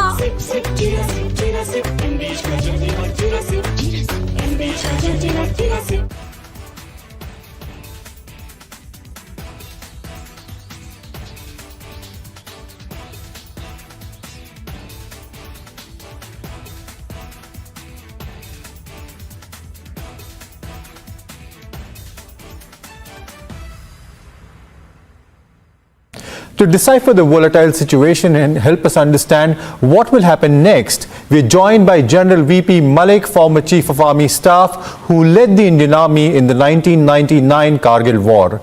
General Malik, thank you very much for joining us on Republic TV. Thank you very much for asking me. General Malik, it's established beyond doubt now that the Pakistan Army is behind the Pahalgam terror attack. My question to you then is, what now are the military options in front of India to put an end to Pakistan's support to non-state actors, sir? Well, the effort is to put an end to the terrorist activities which have been launched by Pakistan for the last 35, 40 years now.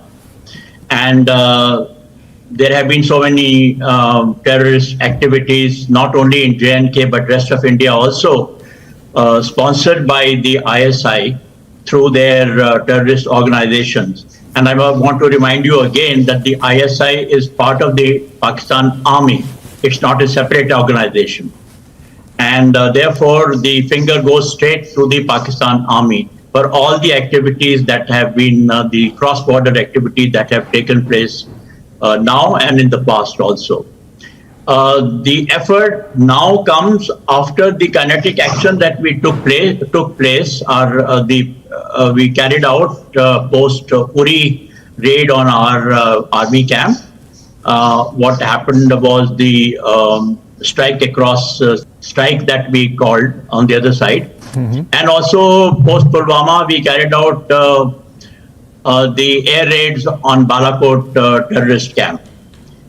Now, since those activities have not been adequate and the Pakistan continues to launch its terrorist activities as part of their strategies, we probably have to do a lot more, and that is why the cabinet decision has taken all the inclusive actions against Pakistan, which means diplomatic, economic, and also the military.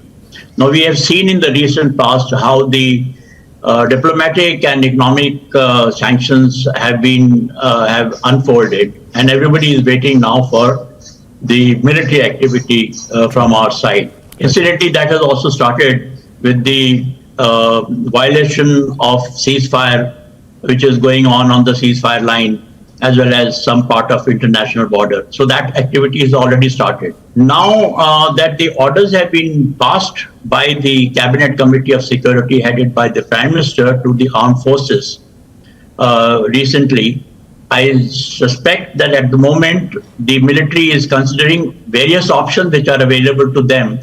All three services, Army, Navy, Air Force, and this time whatever takes place will be a very coordinated activity among the three services.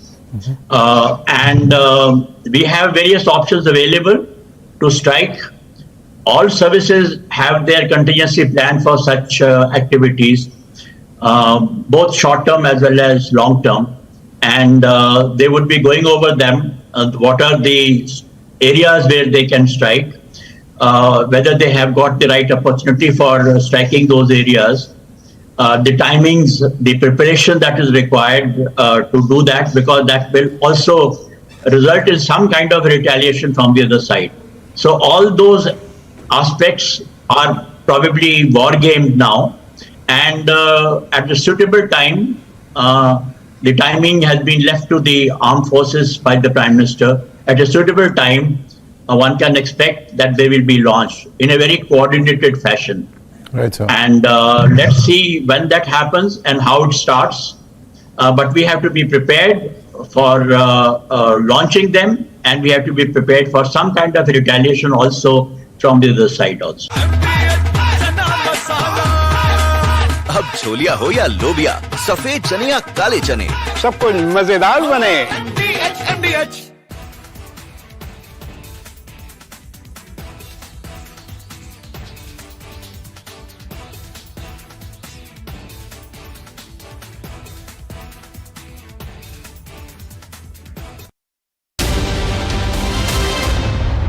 Tonight I come to you with a world exclusive. We tell you how Pakistan is being completely cornered. An exclusive report from Durand line, how the hostilities are only increasing between Afghanistan and Pakistan. Here, what a Taliban commander has to say on this entire issue. All this and much more on This Is Exclusive.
Tonight I come to you with a world exclusive. We tell you how Pakistan is being completely cornered.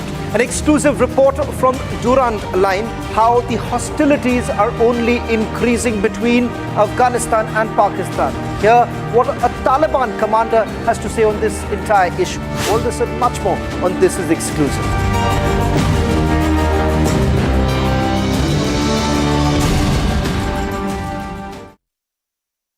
My name is Deepak Pora, Ambassador of India, Special Advisor in some African countries. Today we are talking about Pakistan being in trouble and who is going to bail out Pakistan. The 193 members of the United Nations leave out Pakistan. And then let's consider China and Turkey, supposedly Pakistan's best friends. What has China done? It's tried to gain Pakistan's loyalty through so-called investments in the China-Pakistan economic corridor, which has collapsed. Now, why does China still support Pakistan? Does it think that it's going to get back its $30 or $35 billion?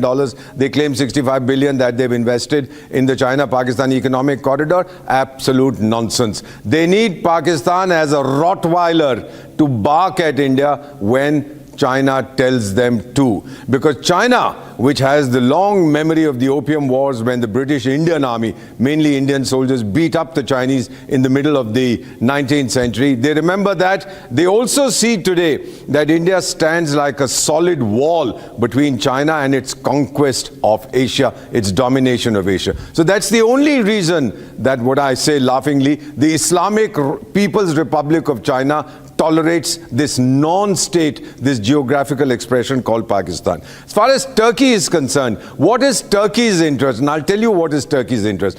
Today there are 5 claimants to be the leaders of Islam. There is Saudi Arabia, the guardian of the 2 mosques. Naturally, they've always had a historical claim. Then there's Iran, which says, I'm around too. Then there's Pakistan, which says, I have nuclear weapons. Then there's a whole bunch of other fellows, including Somalia, that says, we are the original jihadis, so we should be there. And of course, there are all kinds of fellows who are now claiming to be, and Turkey, which says, I am the Ottoman, so I want to be the leader of Islam. Now, when 5 of these jokers are fighting for the same position, you will see that the 2 of them that are combining at this time are Turkey and Pakistan. Turkey wants a nuclear weapon.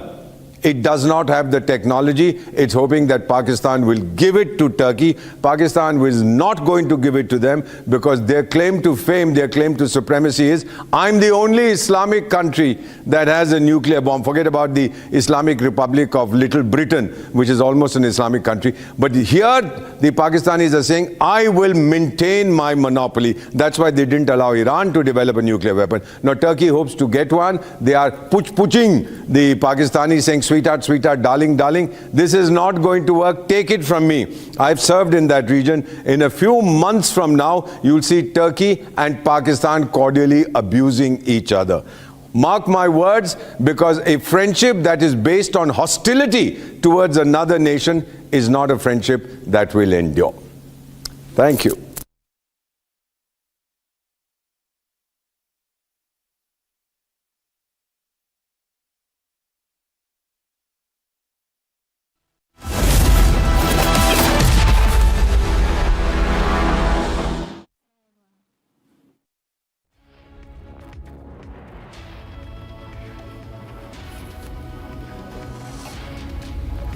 The situation at the Durand line and the border between Afghanistan and Pakistan has been sensitive.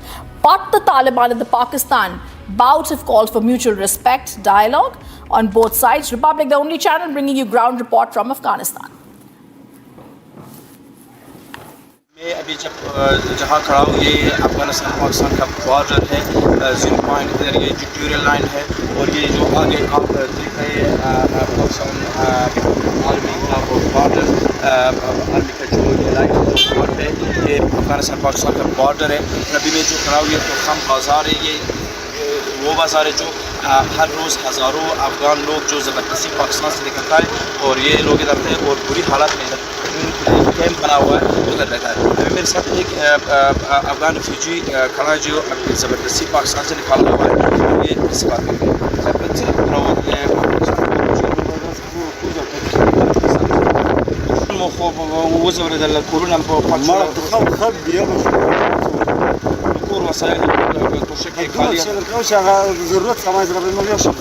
څنګه وضعیت کوم حالت اوس خلک نور ماجونو سره تاسو چنو افغانانو ته ویش په حالت دا وضعیت دا چې په تاریخ کې راځي بس په جنوب سره بلاش ناظرین ये जो अभी पाकिस्तान से निकल हुआ है पाकिस्तान की तरफ से और ये कहते हैं कि सामान इनके अंदर ले गए ये ज़बरदस्ती निकल रहे हैं लोग हर रोज़ अफगान रिफ्यूजी पाकिस्तान से जो डिपोर्ट हो रहा है इधर आता है और कैंप में रहता है। जो आप देख रहे हैं इधर अफगानिस्तान का जलालाबाद प्रोविंस जो ड्यूरैंड लाइन तुरखम गेट के नज़दीक है, ड्यूरैंड लाइन, और जो रिफ्यूजी पाकिस्तान से ज़बरदस्ती और प्रेशर डालकर निकाला है इधर इस कैंप में जो तालिबान गवर्नमेंट है उन्होंने बनाए तो इधर रहते हैं। हज़ारों अफ़गान रिफ्यूजी जो बेघर है और उनका सब चीज़ें सामान वगैरह छोड़ कर आए इधर रहता है। उनके लिए खाना पीना अफ़गान तालिबान गवर्नमेंट के तरफ से मुहैया हो रहा है और इधर ये लोग रहते हैं और बाद में ये लोग अपने अपने शहर जाते हैं। ये तस्वीर में देख रहा है कि इधर ड्यूरैंड लाइन के नज़दीक जगह है जो कैंप रिफ्यूजी के लिए बनाया हुआ है, इधर सब ये रिफ्यूजी रहता है। मैं तो अभी मैं आया हूँ अफ़गानिस्तान के जलालाबाद प्रोविंस जो तोरखम गेट के नज़दीक, और मेरे डिस्टेंस पे 2 किलोमीटर आगे ड्यूरेंट लाइन है जो पाकिस्तान के साथ बॉर्डर है। अभी मैं ये कह रहा हूँ ये वो कैंप है रिफ्यूजी कैंप जो तालिबान गवर्नमेंट की तरफ से अफगान रिफ्यूजी और महाजरीन जो ज़बरदस्ती तौर पे पाकिस्तान से निकलता है तो इन लोगों ने बनाया हुआ है। अभी जो ये तस्वीर में देख रहे हैं बहुत शदीद तूफान और बारिश हो रहा है और ये लोग बहुत बुरी हालत में ये इधर खाने पीने का प्रॉब्लम से इधर बहुत प्रॉब्लम्स मिल रहे हैं। इन लोगों का कहना है कि ये तस्वीरें जो आप देख रहे हैं इन कैंपों में ये लोग रह रहे हैं और ये लोग कह रहे हैं कि ये लोग ज़बरदस्ती पाकिस्तान से अफगानिस्तान का निकलवा रहे हैं और इनका सब जो सामान थे घर जो सब चीज़ें थे वो पाकिस्तान में रह गए और ये लोग Afghanistan. And viewers, Jamaat Ulama Islam Chief Fazlur Rahman, now the leader of the Islamist fundamental political party in Pakistan, has criticized Shehbaz Sharif, the government, the Pakistan army and their policies. He stated before addressing the Kashmir issue, Pakistan must first resolve its issues with Afghanistan. We are seeing Pakistan facing an internal crisis and chaos only getting stronger in Pakistan.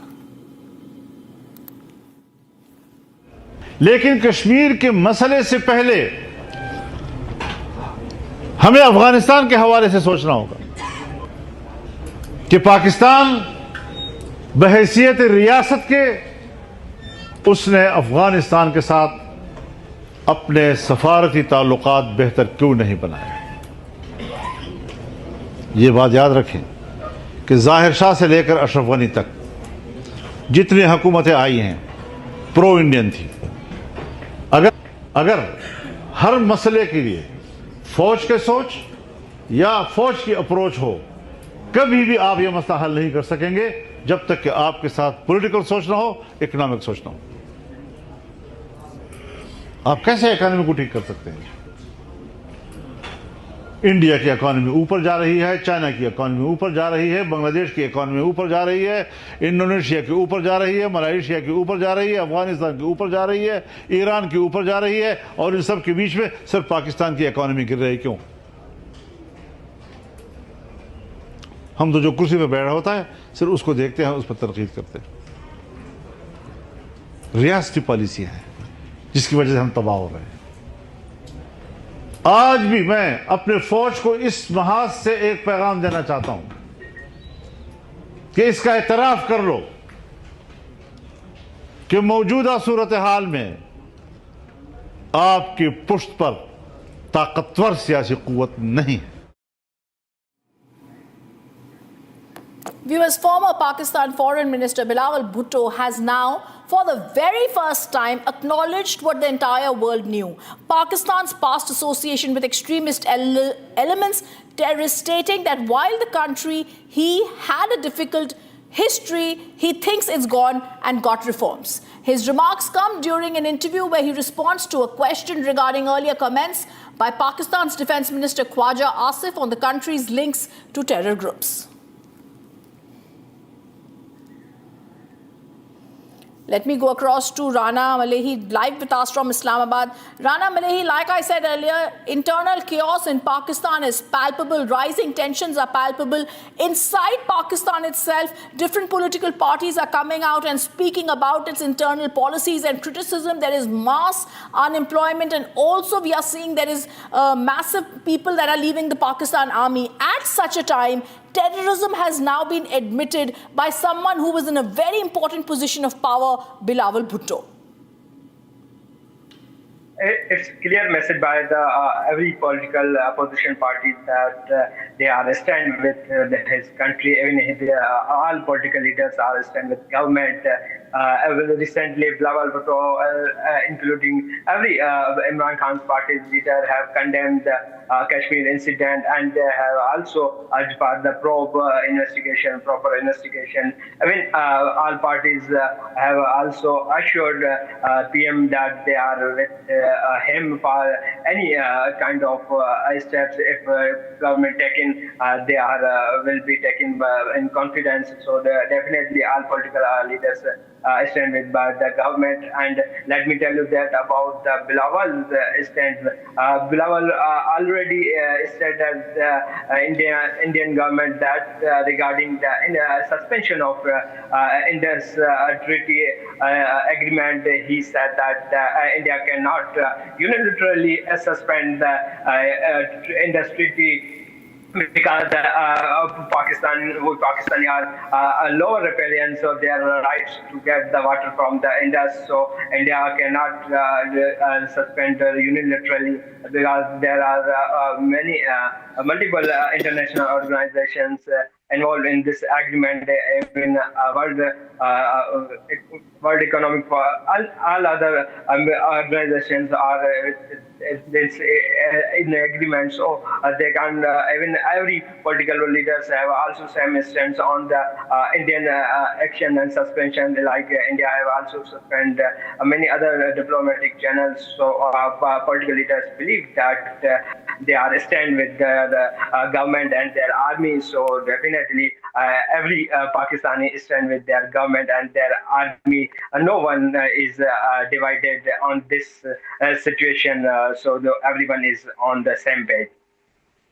Okay, as Pakistan viewers continues to give its begging bowl, runs for financial aid to IMF, I'm going to go across to breaking news that's coming in. This time a show of strength from the Prime Minister Narendra Modi. Breaking news that's coming in. Breaking news coming in. Prime Minister Modi, who is in Amravati, has now hailed the DRDO, lauded them, and this comes at a time when India and Pakistan tensions escalate. Listen to what the Prime Minister said when he said that our defense spending is increasing, lauding the DRDO. He speaks about how our defense power is effectively getting enhanced. Listen in. Andhra की धरती ने दशकों से भारत को space power बनाने में बहुत बड़ी भूमिका निभाई है। श्रीहरिकोटा से जब जब कोई मिशन लॉन्च होता है तो कोटि कोटि भारतीयों को गर्व से भर देता है। करोड़ों भारतीय नौजवानों को ये क्षेत्र स्पेस के प्रति आकर्षित करता रहा है। अब आज देश को, हमारे डिफेंस सेक्टर को मजबूत करने वाला नया संस्थान भी मिला है। कुछ देर पहले हमने डीआरडीओ की नई मिसाइल टेस्टिंग रेंज की आधारशिला रखी है। नागया लंका में बनने जा रही नवदुर्गा टेस्टिंग रेंज मां दुर्गा की तरह देश की डिफेंस पावर को शक्ति देगी। मैं इसके लिए भी देश के वैज्ञानिकों को, आंध्र प्रदेश के लोगों को बधाई देता हूं।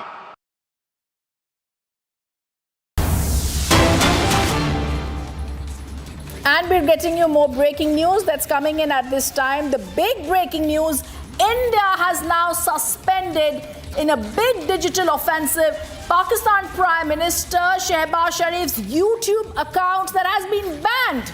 And while this has also been banned, the X account of Information Minister Atullah Tarar has also been withheld. This is the big digital offensive coming in from India, even as Pakistan is trying to wait for an escalation from India. This is the digital offensive, and we only escalate further because what we are trying to show Pakistan at a time like this is that we are going to be suspending any misinformation coming from their accounts. Pakistan Prime Minister's YouTube account has been banned. Shehbaz Sharif almost symbolically going on a flight. Several people tell us that several of their families have already left in VIP planes from Pakistan. Not only them, but also the Pakistan Army Chief's family has already left from Pakistan, and similarly, Pakistan INB Minister's account has been withheld.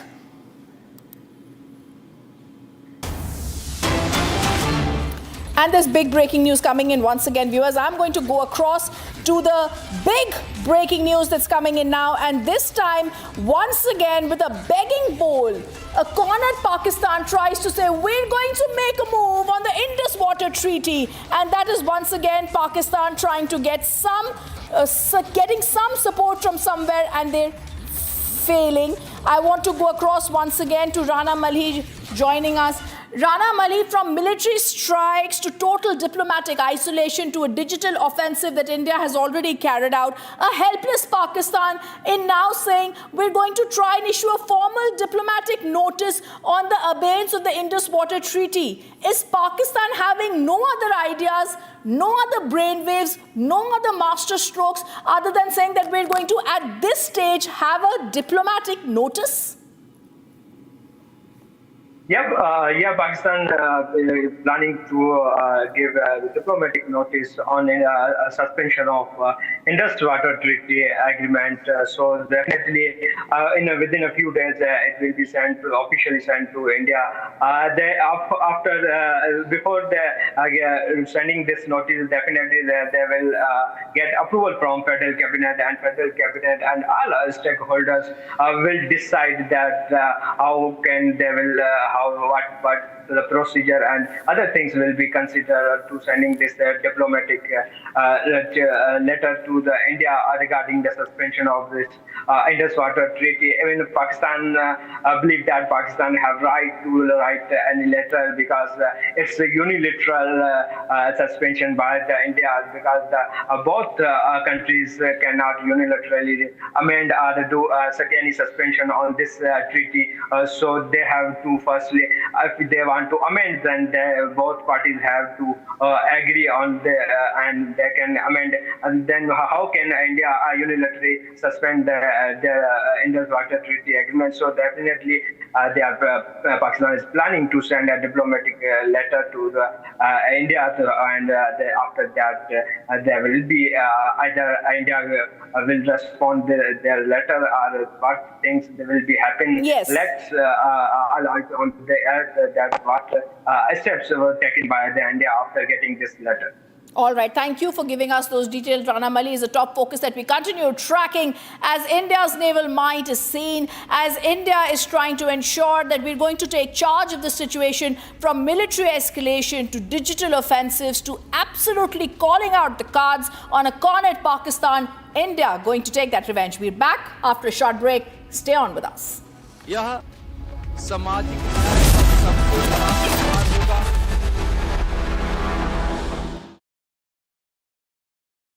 Amity has partnered with the University of Melbourne, Australia's #1 ranked university, to offer dual degrees in science and engineering. Students do 2 years at Amity and 2 years at Melbourne, earning 2 prestigious degrees with the benefit of saving cost and going abroad at a more mature age.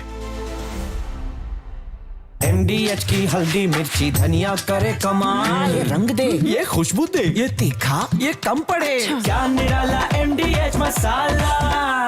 इसको घर पे लगाओगे तो शादी का तो पता नहीं, पर घर पक्का नहीं टूटेगा। रुंगटा नहीं तो घर स्ट्रॉन्ग नहीं। रुंगटा स्टील TMT बार एकदम सॉलिड। पहाड़ों में हाइकिंग शिप भी बन सकती है। आधे बाउल दही में 4 चम्मच MDH चटनी पुदीना मसाला डाला, स्टर करो, पुदीना चटनी तैयार। MDH चटनी पुदीना मसाला। MDH। Mahi sir, how much do you love your fans? Honestly, I love my new fans. पुराने वाले बेकार में शोर करते। सर फैंस हैं, शोर तो करेंगे ही ना। नए वाले नहीं करते। And they listen to what I say. The new generation Orient BLDC fans, super silent performance with voice control. Silly me, I thought. Cricket fans.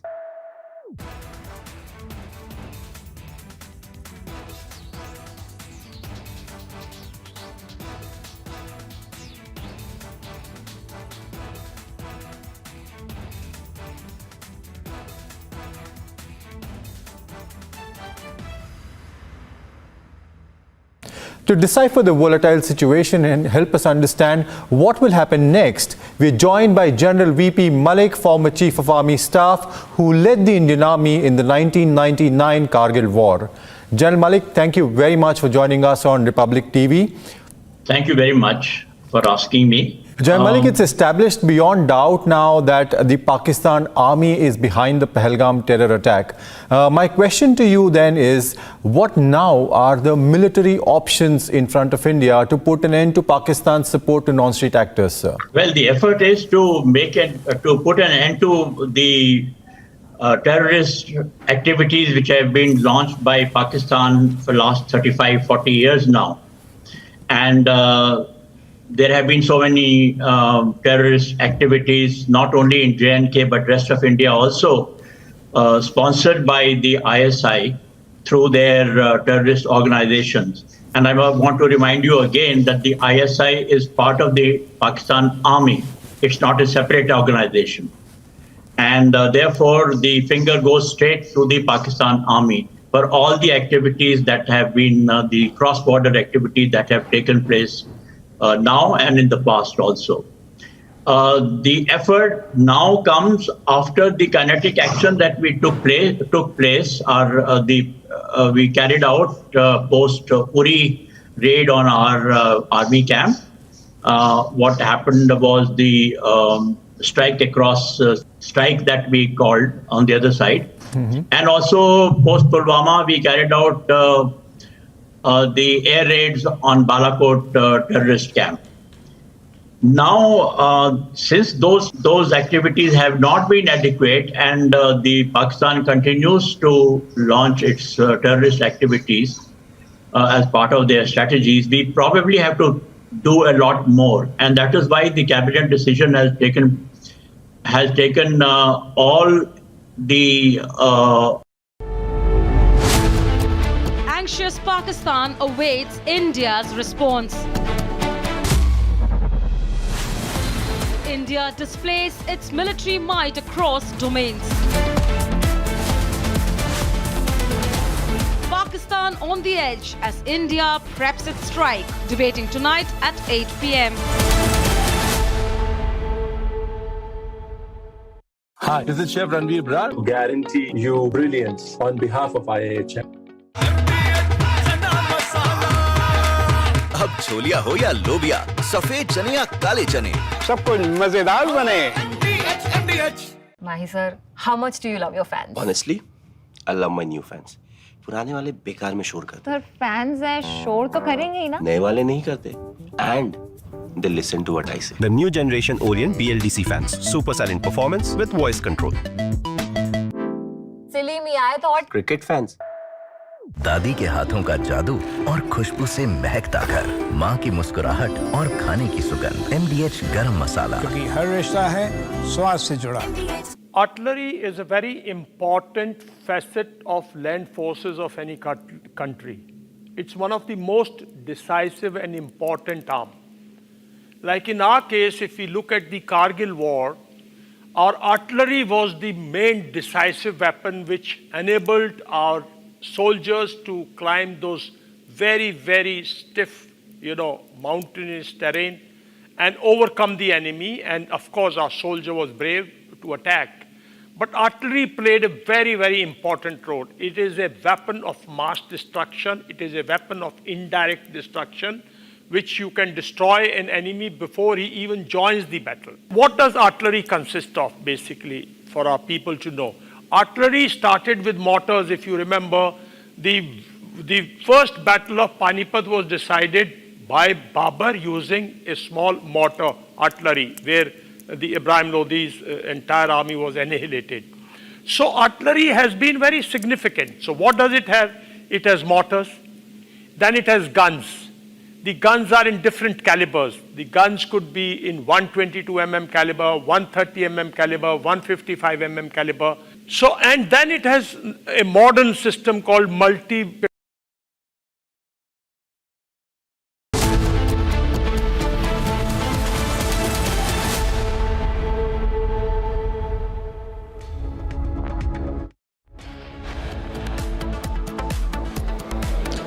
As India gets ready to strike on terror, Prime Minister Narendra Modi in Amravati hails the DRDO.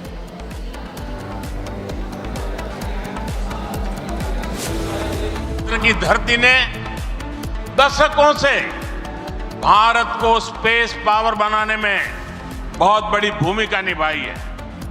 Sriharikota से जब जब कोई mission launch होता है तो कोटि कोटि भारतीयों को गर्व से भर देता है।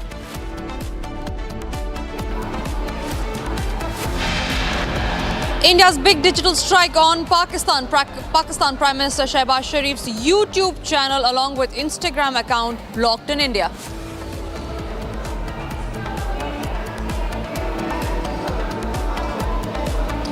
Rafale Jaguar touches down on Uttar Pradesh's Ganga Expressway. IAF tests Shahjahanpur airstrip with land and go drill.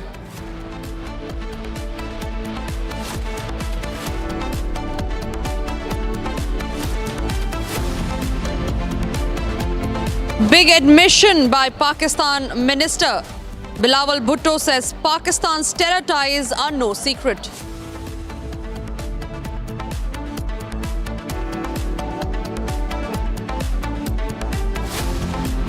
Arnab Goswami, the only anchor with 80% ratings, #1 in English and Hindi.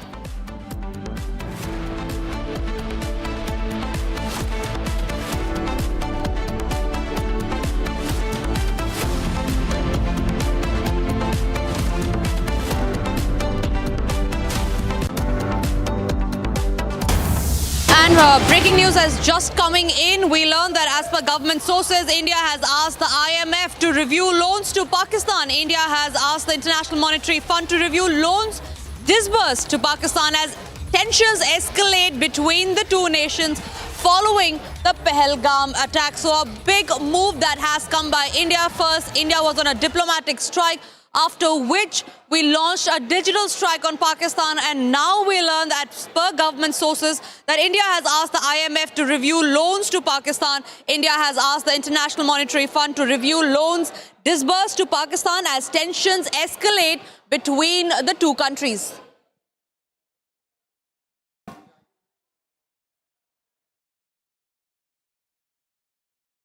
All right, India's back-to-back offensive against Pakistan. First, India launched a diplomatic strike on Pakistan, asking all its nationals to go back to their own country, and also suspended and kept in abeyance the Indus Water Treaty, after which it launched a digital offensive against Pakistan by banning Pakistan Prime Minister Shehbaz Sharif's YouTube and Instagram handles banning in India. And now, as per government sources, we learn that India has asked the IMF to review loans to Pakistan.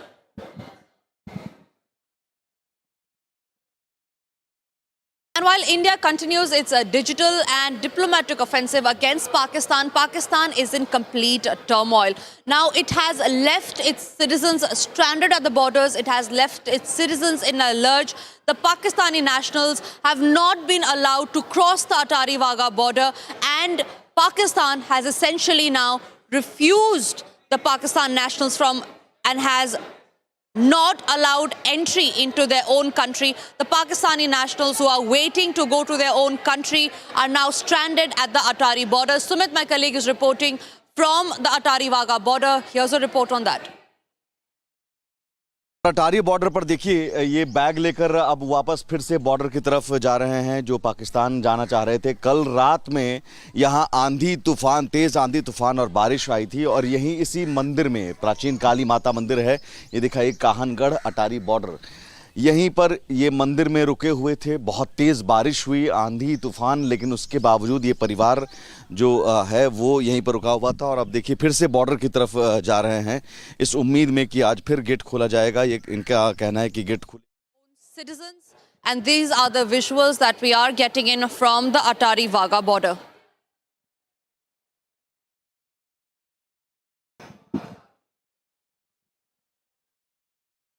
And even as Pakistan has refused to accept its own citizens, remember, this is a very similar situation to what happened in the 1999 Kargil war, where Pakistan had essentially refused to take back its own soldiers. Now, it is General Vishambar Dayal that is narrating and that is briefing us on how the Kargil war will be different from the war which will take place if India decides to strike back at Pakistan. The war in Kargil, since now it's a past war, we can easily define what happened. But the war which is impending, there is a lot which the government has to decide, and I am nobody at this juncture to say how it will be fought. But I can only give you how it should be fought. Firstly, the Kargil war, if you remember, we had a very limited objective. We had a defined objective. The war was, the aim of the war was very easy to define. It was very difficult to fight. It was very, very difficult to get to the objective, but the objective was known. The war was fought on our territory. The enemy had come and captured our territory. We had to take the territory back. So it was a war which was limited to that particular area, and we never opened up the war beyond Kargil. So the objective was very well defined, the aim was very clear, and the forces were mustered to do that. It was difficult terrain and very difficult terrain and very intensive war where we suffered intensive casualties, high rate of casualties. So that was the war, Kargil war. But it was a war of ultimate bravery by the units. It was fought at unit level. Our units fought it. I mean, there was no strategic move, there was no strategic maneuvering, there was no, I would say, grand strategy. If we have to now fight a war, the aim of the war would be what? We have to think of it. No, the objective of the war. The aim of the war is to bring Pakistan to a situation, to a negotiating table where it is on our terms and conditions, and either Pakistan completely agrees to eliminate the terrorism from its own territory and eliminate all support of terrorism which is providing to us, and also to resolve the J&K issue once for all. If the objective is like that, then probably I'm of the opinion that war cannot be limited to POK. Why should India go to POK? Why should it suffer more casualties? It's difficult terrain, he's prepared, we are face to face, he's also ready, we are also ready. Why should we suffer casualty? We have massive superiority over Pakistan in terms of air power, in terms of naval power, in terms of mechanized power. We have these forces which are much more superior and where we have much more quick results. Quick results, when I say, does not mean that the result is ready, but where when we draw him to battle, we not only inflict casualties on him, but we will inflict heavy economic casualties on him, because he would have to mobilize his forces, he will have to use his mechanized forces, mobilization, his air power if he mobilizes whatever limited navy he has got, he is going to incur heavy expenditure in terms of economy, no? So the war, next war, and this war, and India must fight, because you see, in last 30 years, he had not come to negotiating table. The Kargil war doesn't lead him to negotiating table. He never came there for any negotiation. He never made any concession. He had captured our territory. We threw him back. We captured our territory. In this case, the war will be fought on our terms and conditions. The war will be fought on the terrain of Pakistan. The war will, if we fight a war, the war will be against his strategic strength, against his strategic, objectives, against his strategic power so the war, next war will be very, very intense war. It will be across the front if India has to fight. If India has to avoid casualties, own casualties, then it has to fight across the frontier, draw him closer to the IB, hit his strategic objective which are in the close proximity, whether it is township, whether it is there, whatever it is there, I don't want to name them. So the war, next war, if at all, and which India must, if at all, though I'm using because I'm not the decision maker, but India must, because there is no other way. Otherwise, our generations have suffered. 3 generations have suffered over the last 70 years in the name of, Pakistan saying it is 2 nation and J&K's unfinished agenda. What I'm saying is this agenda must finish on our terms and conditions, and we must take POK. If we go to war, we will suffer. We will also suffer economically. We will also have some casualty, but we can withstand that. And in the next war, we must diminish his military power. Remember, in Kargil, we did not diminish his military power. His aircraft remained intact.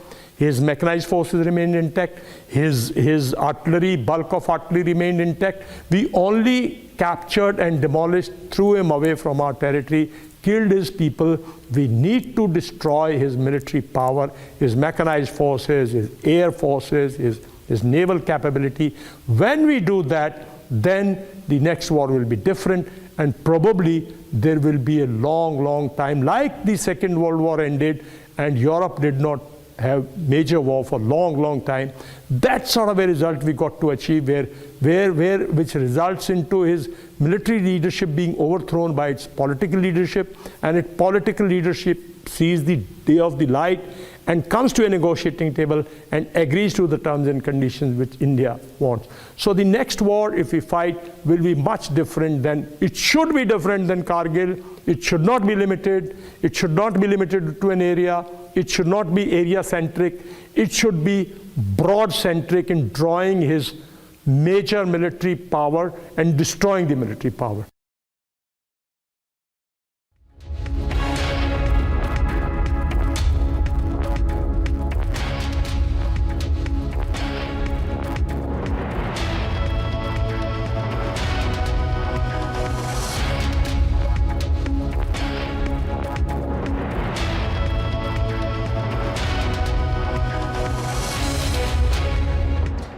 Now, Pahalgam is still limping back to normal after the deadly terror attack that took place just few days back. However, there are certain tourist spots that has been shut for the tourists, for them to enter. Rakshita, my colleague, is getting this ground report from Gulmarg, where tourists are actually going and flocking the area, keeping in mind that the security situation has also been heightened up in Gulmarg. Watch this report by my colleague Rakshita. We are right now outside the Gulmarg gondola, which is known for very expensive tickets, and there's always a race for tickets so many times that the tourists have not been able to, in fact, buy tickets. But today we see that there's no queue as such here, but still there are tourists who have faith, and they have come from across the country to visit this beautiful place. Ma'am, I'm from New Delhi. Okay. And I have been coming to Kashmir since my childhood. And this time also, my sister is here from the US. We had planned to relive our childhood, and we are going to Pahalgam for a month just to enjoy the beauty. And Gulmarg also we visit every time. And I think there couldn't have been a better time than this to visit Kashmir, because it is so quiet, and the stillness and the beauty and the quietude is just heavenly. And after the attack, ma'am, did you ever have any sort of hesitation that should we come or not? Is it, a security situation, should we come or not? You know, all our family, friends and kids and grandkids, everyone stopped us from coming. And I said, no way. I think this is the most secure period to come here. Yes, and you would, what do you say to all people who are wanting to come? People, I tell them, they're most welcome, they should come. In fact, please come and visit Gulmarg and Srinagar and Pahalgam. We are going to go to Pahalgam for a month. Thank you so much, ma'am, and so great to see that spirit of yours. Thank you so much. All right, we have some more tourists also who have come from many other places of the country. Sir, आप कहाँ से? हाँ, मुंबई से, मुंबई महाराष्ट्र. और आप ये try colour लेकर आ जाए हैं यहाँ पे? देखिए, हमारे देश का झंडा है, और हम कश्मीर में इसलिए आए क्योंकि हमें कश्मीर को जिंदा रखना है. और कश्मीरी लोगों से मुझे पिछले 3 दिनों से इतना अच्छा एक्सपीरियंस आया है कि मैं बिलीव नहीं कर सकता. और सबसे पहली बात क्या है ना, हम अगर मुंबई में बैठ के बोलेंगे कश्मीर हमारा है, कश्मीर हमारा है, और कश्मीर में आएंगे नहीं तो कैसे चलेगा? कश्मीर अगर हमारा है तो हमें यहाँ आना होगा, और इस पे यहाँ पे आके हम सारा इसका एंजॉय करना होगा. अगर इसको एंजॉय नहीं कर पाएंगे, अगर आएंगे ही नहीं, तो हम फिर कश्मीर को अपना अपना कैसे मानेंगे? मुझे यहाँ एक बंदों ने पूरा अच्छा एक्सपीरियंस दिया हुआ है. मुझे यहाँ पे सीधे बस ड्राइवर ही छोड़ दीजिए, किसी दुकान में भी जाए ना तो एक आदब से बात करते सभी लोग. मुझे कोई नेगोशिएशन में भी मुझे कोई तकलीफ नहीं हुई. मैं नेगोशिएट करता हूँ तो मुझे कभी ऐसा लगा नहीं कि यार ये लोग बंदे मुझे लूट रहे, ऐसा नहीं लगता कभी मुझे. मैंने मुंबई में जब ये जो महसूस करता हूँ ना, वो यहाँ पे नहीं होता, उल्टा मुझे अच्छा लग रहा है. और आप सेफ फील कर रहे हैं? आपको ऐसा कभी लगा? बिल्कुल. आपने टिकट बाद में बुक करी थी अटैक? नहीं, मैंने तो पहले ही बुक करी थी. मेरे 90% लोगों ने बोला कि आप इसको कैंसिल कर दो, आप पागल हो गया, जा रहे हो. लेकिन मतलब भाई नहीं, मैं तो जाऊंगा. ये अपना है और मुझे जाना है और मुझे ये दिखाना लोगों को कि ये टेररिज्म को हम टूरिज्म से ही हम लोग उसको है ना मात कर सकते हैं। बहुत शुक्रिया हमारे साथ बातचीत करने से। You can see that people. Yes advocate. हाँ, मैं एडवोकेट में मुंबई हाई कोर्ट से प्रैक्टिस करता हूँ। हमने जब ये इंसिडेंस घट गया तो हमारे बहुत फैमिली लोगों ने बोला कि मत जाओ, लेकिन हमने सोचा कि डरने की कोई बात नहीं, हमारा मिलिट्री के ऊपर हमारा पूरा भरोसा है, जो टेररिस्ट है उसको वो ख़त्म करेंगे। लेकिन हमने ऐसा सोचा कि टेररिस्ट को ख़त्म करने का है तो अपने को टेररिज्म बढ़ाना चाहिए, इधर का बंद नहीं होना चाहिए। इधर के जो अपना जो लोग है, इधर के जो मुस्लिम भाई हो या हिंदू भाई, जिसको इधर बेरोज़गार है उसको रोज़गार मिलना चाहिए, उसके लिए अपना टूरिज़्म बढ़ना ही चाहिए। और जब टूरिज़्म बढ़ेगा तो सबको रोज़गार मिलेगा, तो कोई टेररिस्ट नहीं बनेगा, वो रोज़गार करके अपना अच्छी तरह से जिएगा। यही हमारा वसूल है। इसलिए हमने फैसला किया कुछ भी हो जाए, लेकिन उधर जाके टेररिज्म के लिए हम इधर जाके लोगों को समझाएंगे, सबको सपोर्ट दे देंगे। और हमको इंडिया के सब लोगों को ऐसा मैसेज देने का है कि टूरिज्म जब बढ़ेगा तो धीरे धीरे टेररिस्ट ख़त्म हो जाएगा। All right, we shift our focus to breaking news now coming in, where India is continuing with its digital strike on Pakistan. Now, in the latest breaking news, we learn that Fawad Khan, the Pakistan actor's Instagram handle has been blocked. Now, Fawad Khan, Atif Aslam and Rahat Fateh Ali Khan have become the latest Pakistani celebrities whose Instagram accounts are no longer available in India. Previously, the Instagram accounts of Hania Amir, Mahira Khan and Ali Zafar were found unavailable in India as tensions continues to rise between the two countries. The Instagram account, remember, of Imran Abbas, who starred in a 3D Creature 3D with Bipasha Basu, also remains unavailable for India. So that's the breaking news coming in. India is on a digital offensive against Pakistan now. In the latest list of the Pakistan actors' Instagram handle being banned, Fawad Khan and Atif Aslam have now joined the list.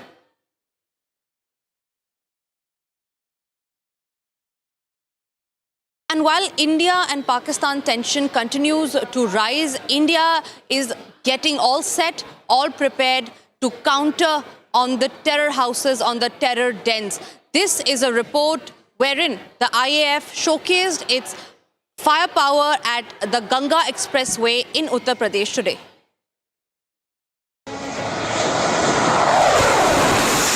Amid escalating tensions between India and Pakistan, India's air power roars on Ganga Expressway.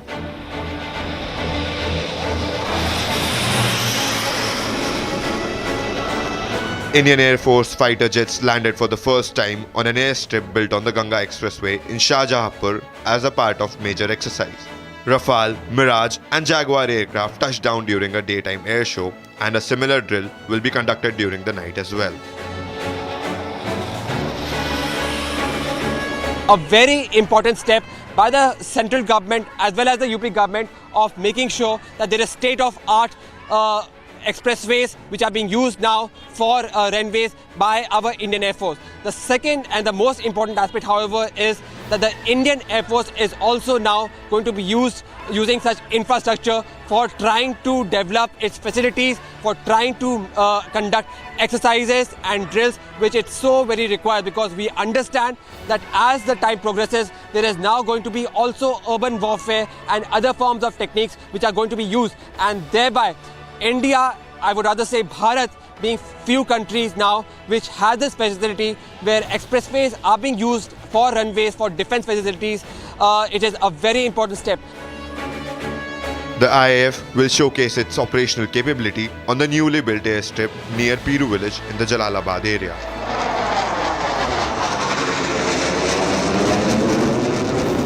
This airstrip is the first in India designed for both day and night fighter landings, boosting defense preparedness and serving as a training base.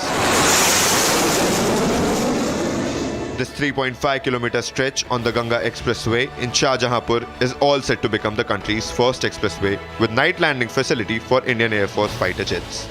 For operational purposes, this expressway is more important for IAF than two other airstrips on the Lucknow-Agra and Purvanchal expressways.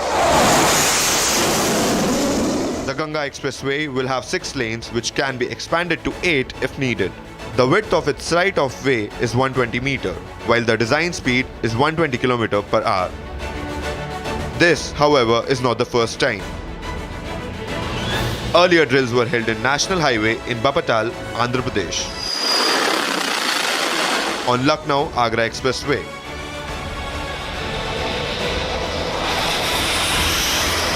India's defense prowess has reached new heights on ground.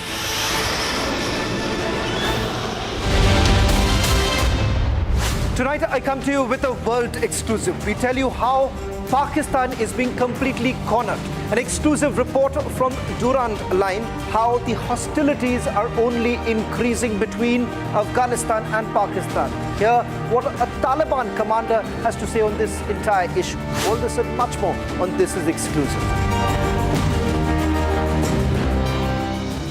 Amity has partnered with the University of Melbourne, Australia's #1 ranked university, to offer dual degrees in science and engineering. Students do 2 years at Amity and 2 years at Melbourne, earning 2 prestigious degrees with the benefit of saving cost and going abroad at a more mature age.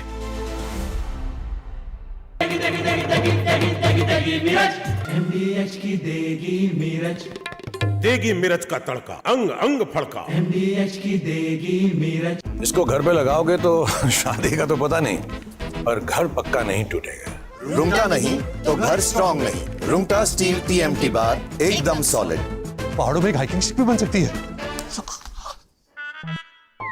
ये है secret recipe MDH का जीरा SIP जल जीरा मसाला। SIP SIP जीरा SIP जीरा SIP MDH का जल जीरा सिप जीरा सिप MDH का जल जीरा SIP.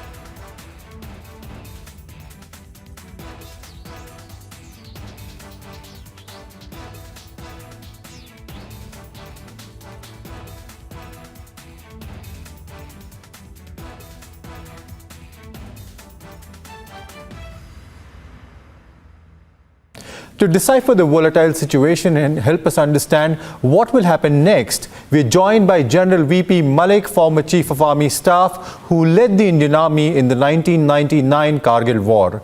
General Malik, thank you very much for joining us on Republic TV. Thank you very much for asking me. General Malik, it's established beyond doubt now that the Pakistan Army is behind the Pahalgam terror attack. My question to you then is, what now are the military options in front of India? Summer is here. Is your home ready for the heat? Keep your roof cool and your home comfortable all summer with Roof Cool and Seal.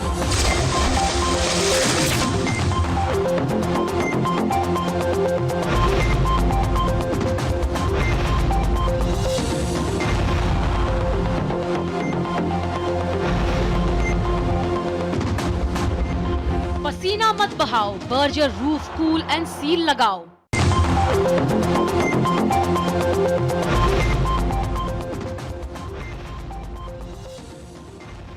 Hi, this is Chef Ranveer Brar. Guarantee you brilliance on behalf of IAHM.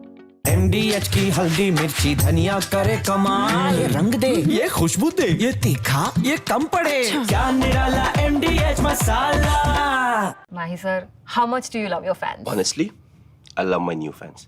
पुराने वाले बेकार में शोर करते sir fans हैं, शोर तो करेंगे ही ना। नए वाले नहीं करते and they listen to what I say. The new generation Orient BLDC fans. Super silent performance with voice control. सिली में आए तो और Cricket fans. आधे बाउल दही में 4 चम्मच MDH चटनी पुदीना मसाला डाला, स्टर करो, पुदीना चटनी तैयार। MDH चटनी पुदीना मसाला। MDH। Artillery is a very important facet of land forces of any country. It's one of the most decisive and important arm.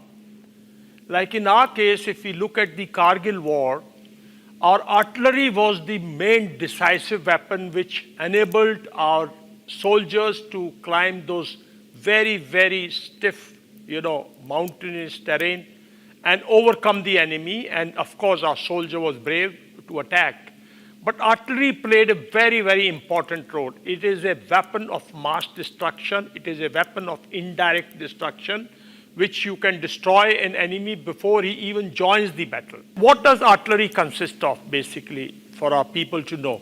Artillery started with mortars. If you remember, the first battle of Panipat was decided by Babur using a small mortar artillery, where the Ibrahim Lodi's entire army was annihilated. So artillery has been very significant. So what does it have? It has mortars, then it has guns. The guns are in different calibers. The guns could be in 122 mm caliber, 130 mm caliber, 155 mm caliber. So, and then it has a modern system called multi-barrel rocket, MBRLs, multi-barrel rocket launchers. Like we have Pinaka, they also have something like on the similar series. Pakistanis also have similar series. Then we also have the guns could be, towed guns which are towed by a vehicle. Guns which are self-propelled, they can be mounted on a tank chassis or on a chassis with a track like you have, and they move. They could also be mounted on a truck. So these are the various forms of guns that are used today. Now coming to the comparison of the... Tonight I come to you with a world exclusive. We tell you how Pakistan is being completely cornered.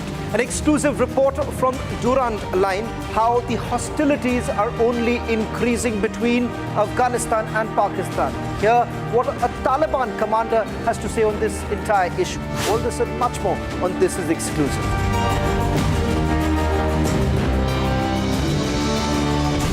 Amity has partnered with the University of Melbourne, Australia's #1 ranked university, to offer dual degrees in science and engineering.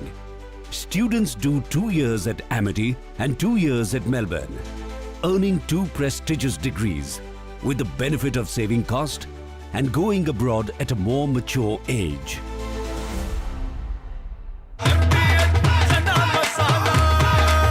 अब छोलिया हो या लोबिया, सफेद चने या काले चने, सब कुछ मजेदार बने। इसको घर पे लगाओगे तो शादी का तो पता नहीं, पर घर पक्का नहीं टूटेगा। रुंगटा नहीं तो घर स्ट्रॉन्ग नहीं। रुंगटा स्टील TMT बार एकदम सॉलिड। पहाड़ों में एक हाइकिंग स्टिक भी बन सकती है। दादी के हाथों का जादू और खुशबू से महकता घर, माँ की मुस्कुराहट और खाने की सुगंध। MDH गरम मसाला, क्योंकि हर रिश्ता है स्वाद से जुड़ा।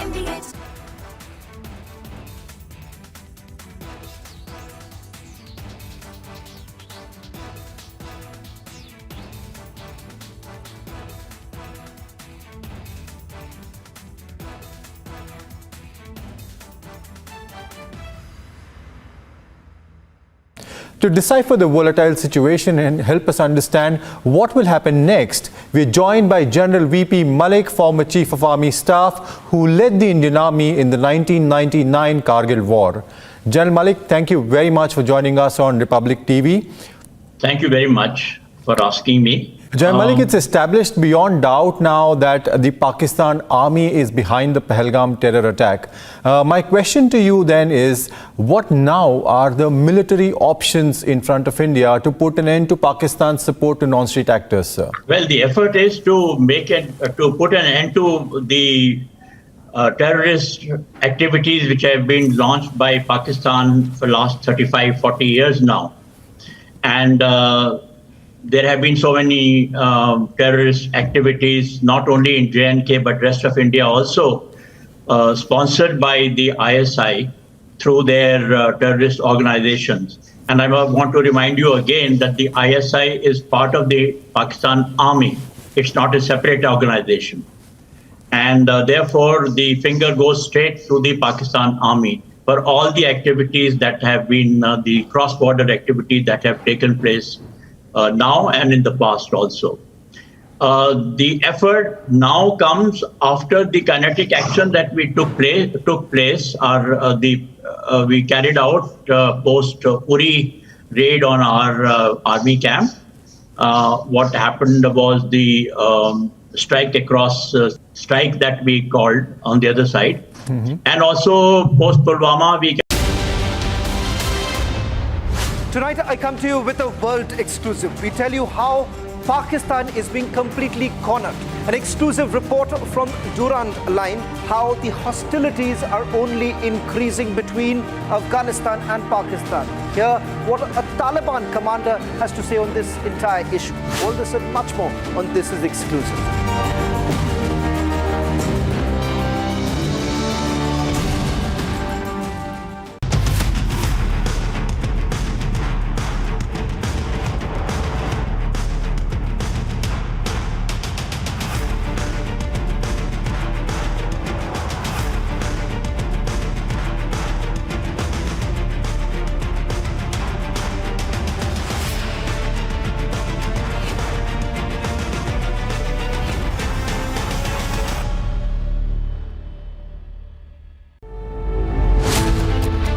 anxious Pakistan awaits India's response.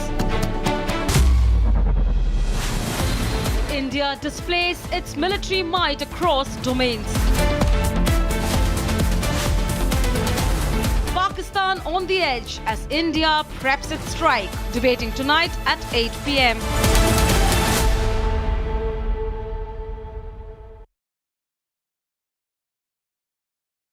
Mahi sir, how much do you love your fans? Honestly, I love my new fans.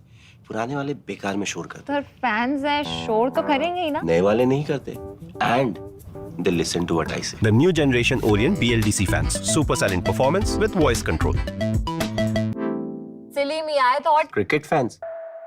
MDH की हल्दी मिर्ची धनिया करे कमाल ये रंग दे ये खुशबू दे ये तीखा ये कम पड़े क्या निराला MDH masala Hi, this is Chef Ranveer Brar. Guarantee you brilliance on behalf of IAHM.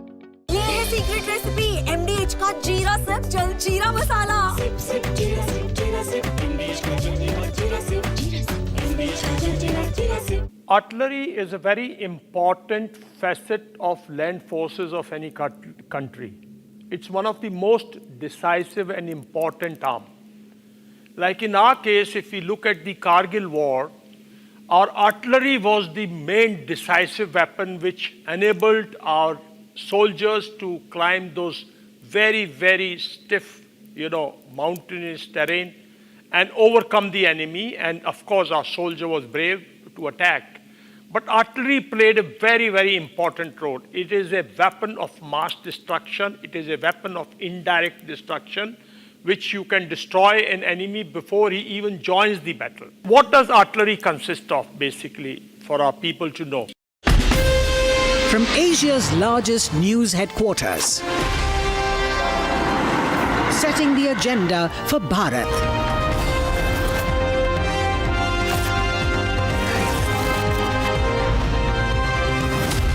You're watching Republic.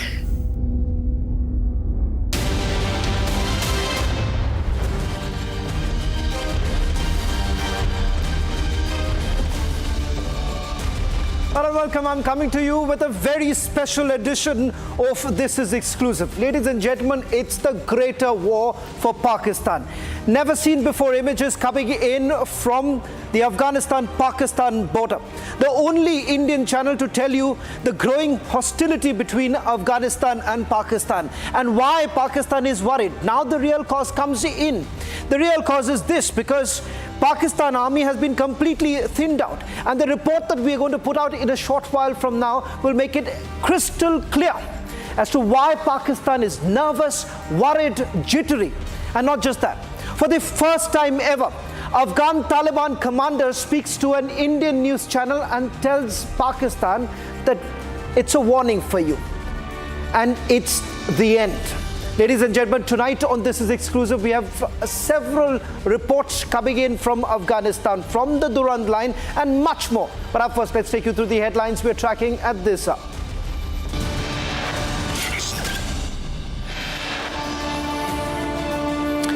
Balochistan liberation. Pakistan loses the plot in the western border.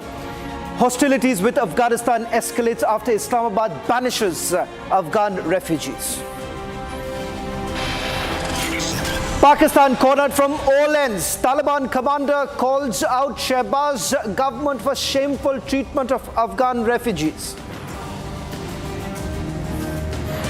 Fast-paced inputs and most exclusive images, visuals that no other channel has. This is Republic's live and world exclusive coverage coming in from Afghanistan.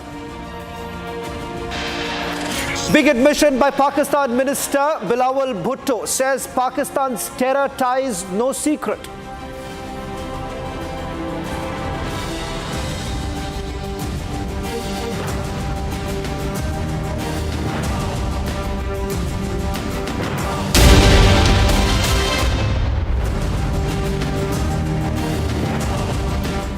Ladies and gentlemen, the situation at the Durand line, that is the border between Afghanistan and Pakistan, has been extremely sensitive.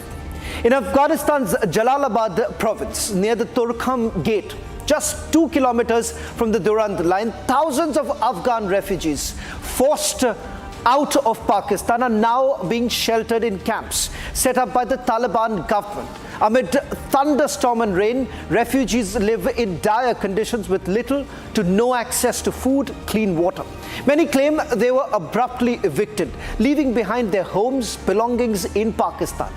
Republic is live from Afghanistan and brings the first-hand account of what is unfolding at the refugee camps. And not just that, the bigger picture, the greater war, as we are basically calling it. The reason being, it's the growing hostility between the Taliban and the Pakistani government. In fact, for the first time ever, Taliban has issued an ultimatum. They say that we have never recognized the Durand line and we will not recognize it. You will have to come to terms with it.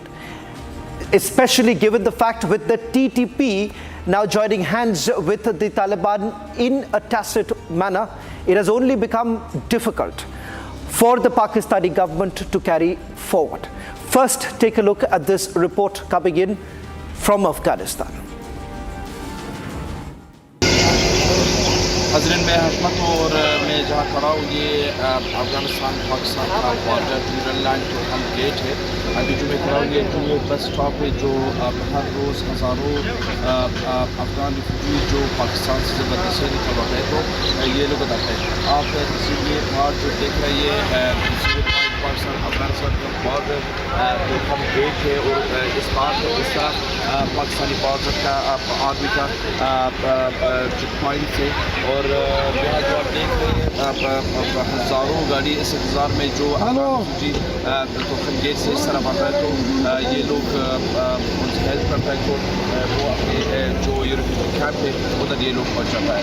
और अभी कुछ देर में मैं बात जाऊँगा उस gate के नज़दीक जहाँ हज़ारों की तादाद में अफगान रिफ्यूजी बहुत बुरी हालत में जो बच्चों के साथ औरतों के साथ जो पाकिस्तान से अनफॉर्चुनेटली वो ज़बरदस्ती निकलवाते हैं तो उधर वो लोग इस इंतज़ार में कि ये गाड़ियाँ उन लोगों को रिफ्यूजी कैंप तक पहुँचाए और बाद में वो कई दिन रिफ्यूजी कैंप में रहता है और क्योंकि मसला है कि हज़ारों का जो अफगान रिफ्यूजी इधर आता है वो सब सामान घर वगैरह पाकिस्तान में ले गया है और उन लोगों को इजाज़त नहीं देता कि वो अपने सामान भी उधर से निकलवाएँ। तो ये लोग अभी जो इधर ठहरा है अभी यूनिसेफ ने भी एक प्रेस रिलीज दिया है कि ये लोग इन लोगों को घर भी नहीं है, इन लोगों के पास पैसे भी नहीं है और इन लोगों को हज़ारों मुश्किल में ये रहता है।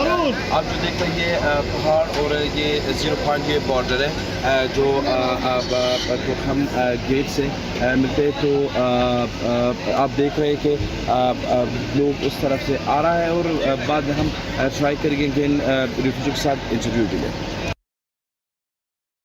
तो अभी मैं आया हूँ अफ़गानिस्तान के जलालाबाद प्रोविंस जो तोरखम गेट के नज़दीक और मेरे डिस्टेंस पे 2 किलोमीटर आगे ड्यूरन लाइन है जो पाकिस्तान के साथ बॉर्डर है।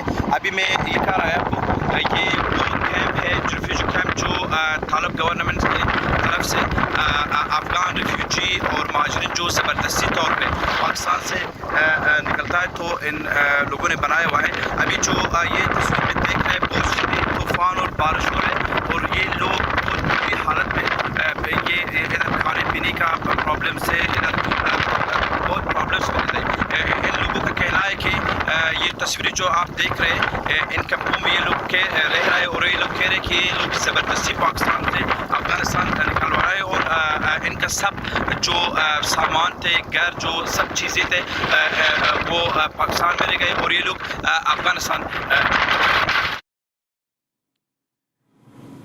Now let me tell you how did this standoff begin and why exactly is Afghan Taliban at loggerheads with Islamabad. That's because in an arbitrary manner, the Pakistan government essentially decided that they are going to send back all Afghan refugees. Remember, these are the same very refugees who had left from Afghanistan and were residing in Pakistan. Without much notice, they were sent out.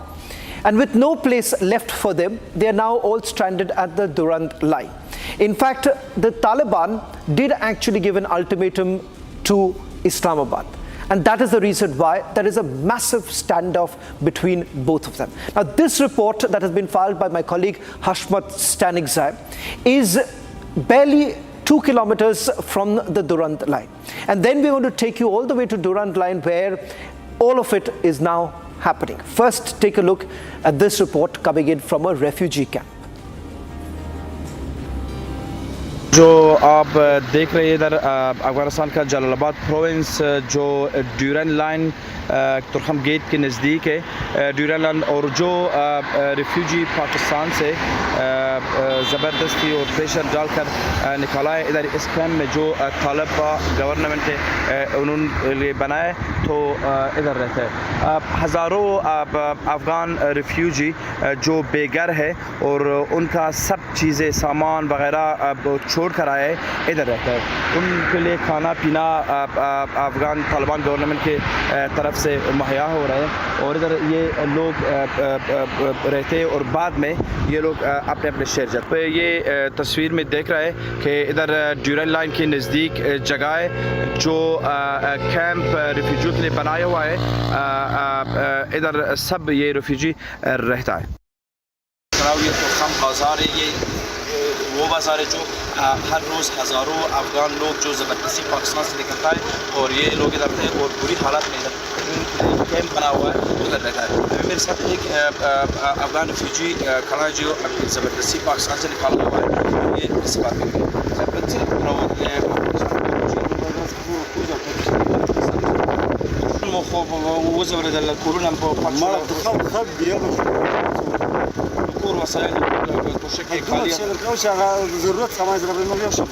څنګه وضعیت کوم حالت اوس خلک نور ماجون سره تاسو چلونه افغانانو ته وایي په حالت وضعیت دا چې په داري کې رئیس دی بس په بلاش ناظرین ये जो अभी पाकिस्तान से निकलवा हुआ है पाकिस्तान की तरफ से ज़बरदस्ती और ये कहते हैं कि सामान इनके अंदर ले गए ये ज़बरदस्ती निकलवा हर रोज़ अफगान रिफ्यूजी पाकिस्तान से जो डिपोर्ट हो रहा है इधर आता है और कैंप में रहता है।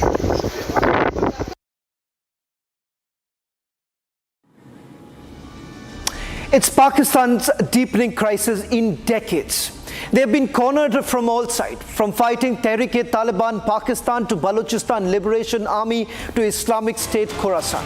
Pakistan finds itself isolated, tearing the very fabric of Pakistan's security and economy. Afghan Taliban is now turning out to be Pakistan's migraine, because now it is the Taliban top commander that is calling out the Sharif government. We bring you this response from a Taliban leader who has said that the way they have kicked out their own people is not fair and there will be consequences of it. دغه کومه جلین سه افغانستان ته راوړي موږ ته ډېر ښه تدابیر نیولي دي او داسې څنګه له ګیټ سره راوړي دي خو د افغانستان خاورې ته سفري نقطې ته موږ دوی ته تدابیر نیولي دي ډوډۍ د خوراک د څښاک د هر شي بیا دلته موږ دوی ته کارټونه ورکوو کارټونه ورکړل دلته یو ماري کیمپ ته دا کوم ځای کې نو دلته یې کله هلته انتقال کړل د مهاجرین هلته هر یو مهاجر په سر باندې 15,000 شپږ زره افغانۍ ورکوي نو هر یو فامیل چې د 10 نفره 15 نفره ده. And we have the narration of the Afghan refugee. He explains how he was compelled to move out of Pakistan without any passage of return whatsoever. We are also going to play out once again the response that has come in from the Taliban commander, because there is a message for the Pakistanis. He says that if this basically continues and if there is no resolution to the problem, then Pakistan is going to face the consequences. First, listen in to the Afghan refugees. Then we go back to the Taliban commander who's spoken for the first time. It's a brief statement that has been given to Republic reporter Hashmat Stanigzai, but a very significant response coming in from Taliban. زما نوم ګلزرین دی زه د غازی آباد ولسوالۍ اوسیدونکی یم او د اسلامي امارت نه ډیره مننه چې موږ سره د پیسو تعاون هم وکړو د نور سامانونو تعاون هم وکړو او ډیر زیات خوشاله شو او دا غزګینه موږ داسې حالاتو کې رالو چې ډیر پریشان وو. شکر الحمدلله ډیر زیات خوشاله دیونه او په هر لحاظ د هر شي تعاون موږ سره وکړو. Well, this Taliban commander that our reporter actually met just outside the refugee camp We spoke to him after much convincing him to give us what the Taliban essentially believes and perhaps the future, the roadmap ahead. Listen in once again to what the Taliban commander had to say, where he's making it very, very clear. It's crystal clear as to how Taliban basically views this entire issue. دغه کومه جلین چې افغانستان ته راوړي موږ ته ډېر ښه تدابیر نیولي دي او داسې څنګه له ګیټ سره راواوړي دي خو د افغانستان خاورې ته صفري نقطې ته موږ دوی ته تدابیر نیولي د ډوډۍ د خوراک د څښاک د هر څه بیا دلته موږ دوی ته کارټونه ورکوو کارټونه ورکړل ته یو ماري کیمپ ته دا کوم ځای کې نو دلته یې کله هلته انتقال کړل د مهاجرین هلته هر یو مهاجر په سر باندې 15,000 شپږ افغانۍ ورکوي نو هر یو فامیل چې د 10 نفره 15 نفره ده. And now we take you through these exclusive pictures that no other channel has. Some barely a few kilometers away from the Afghanistan-Pakistan border and some from the border gate. The idea is to show how multiple camps have come up at the Torkham area to shelter those who were compelled to leave Pakistan. Take a look.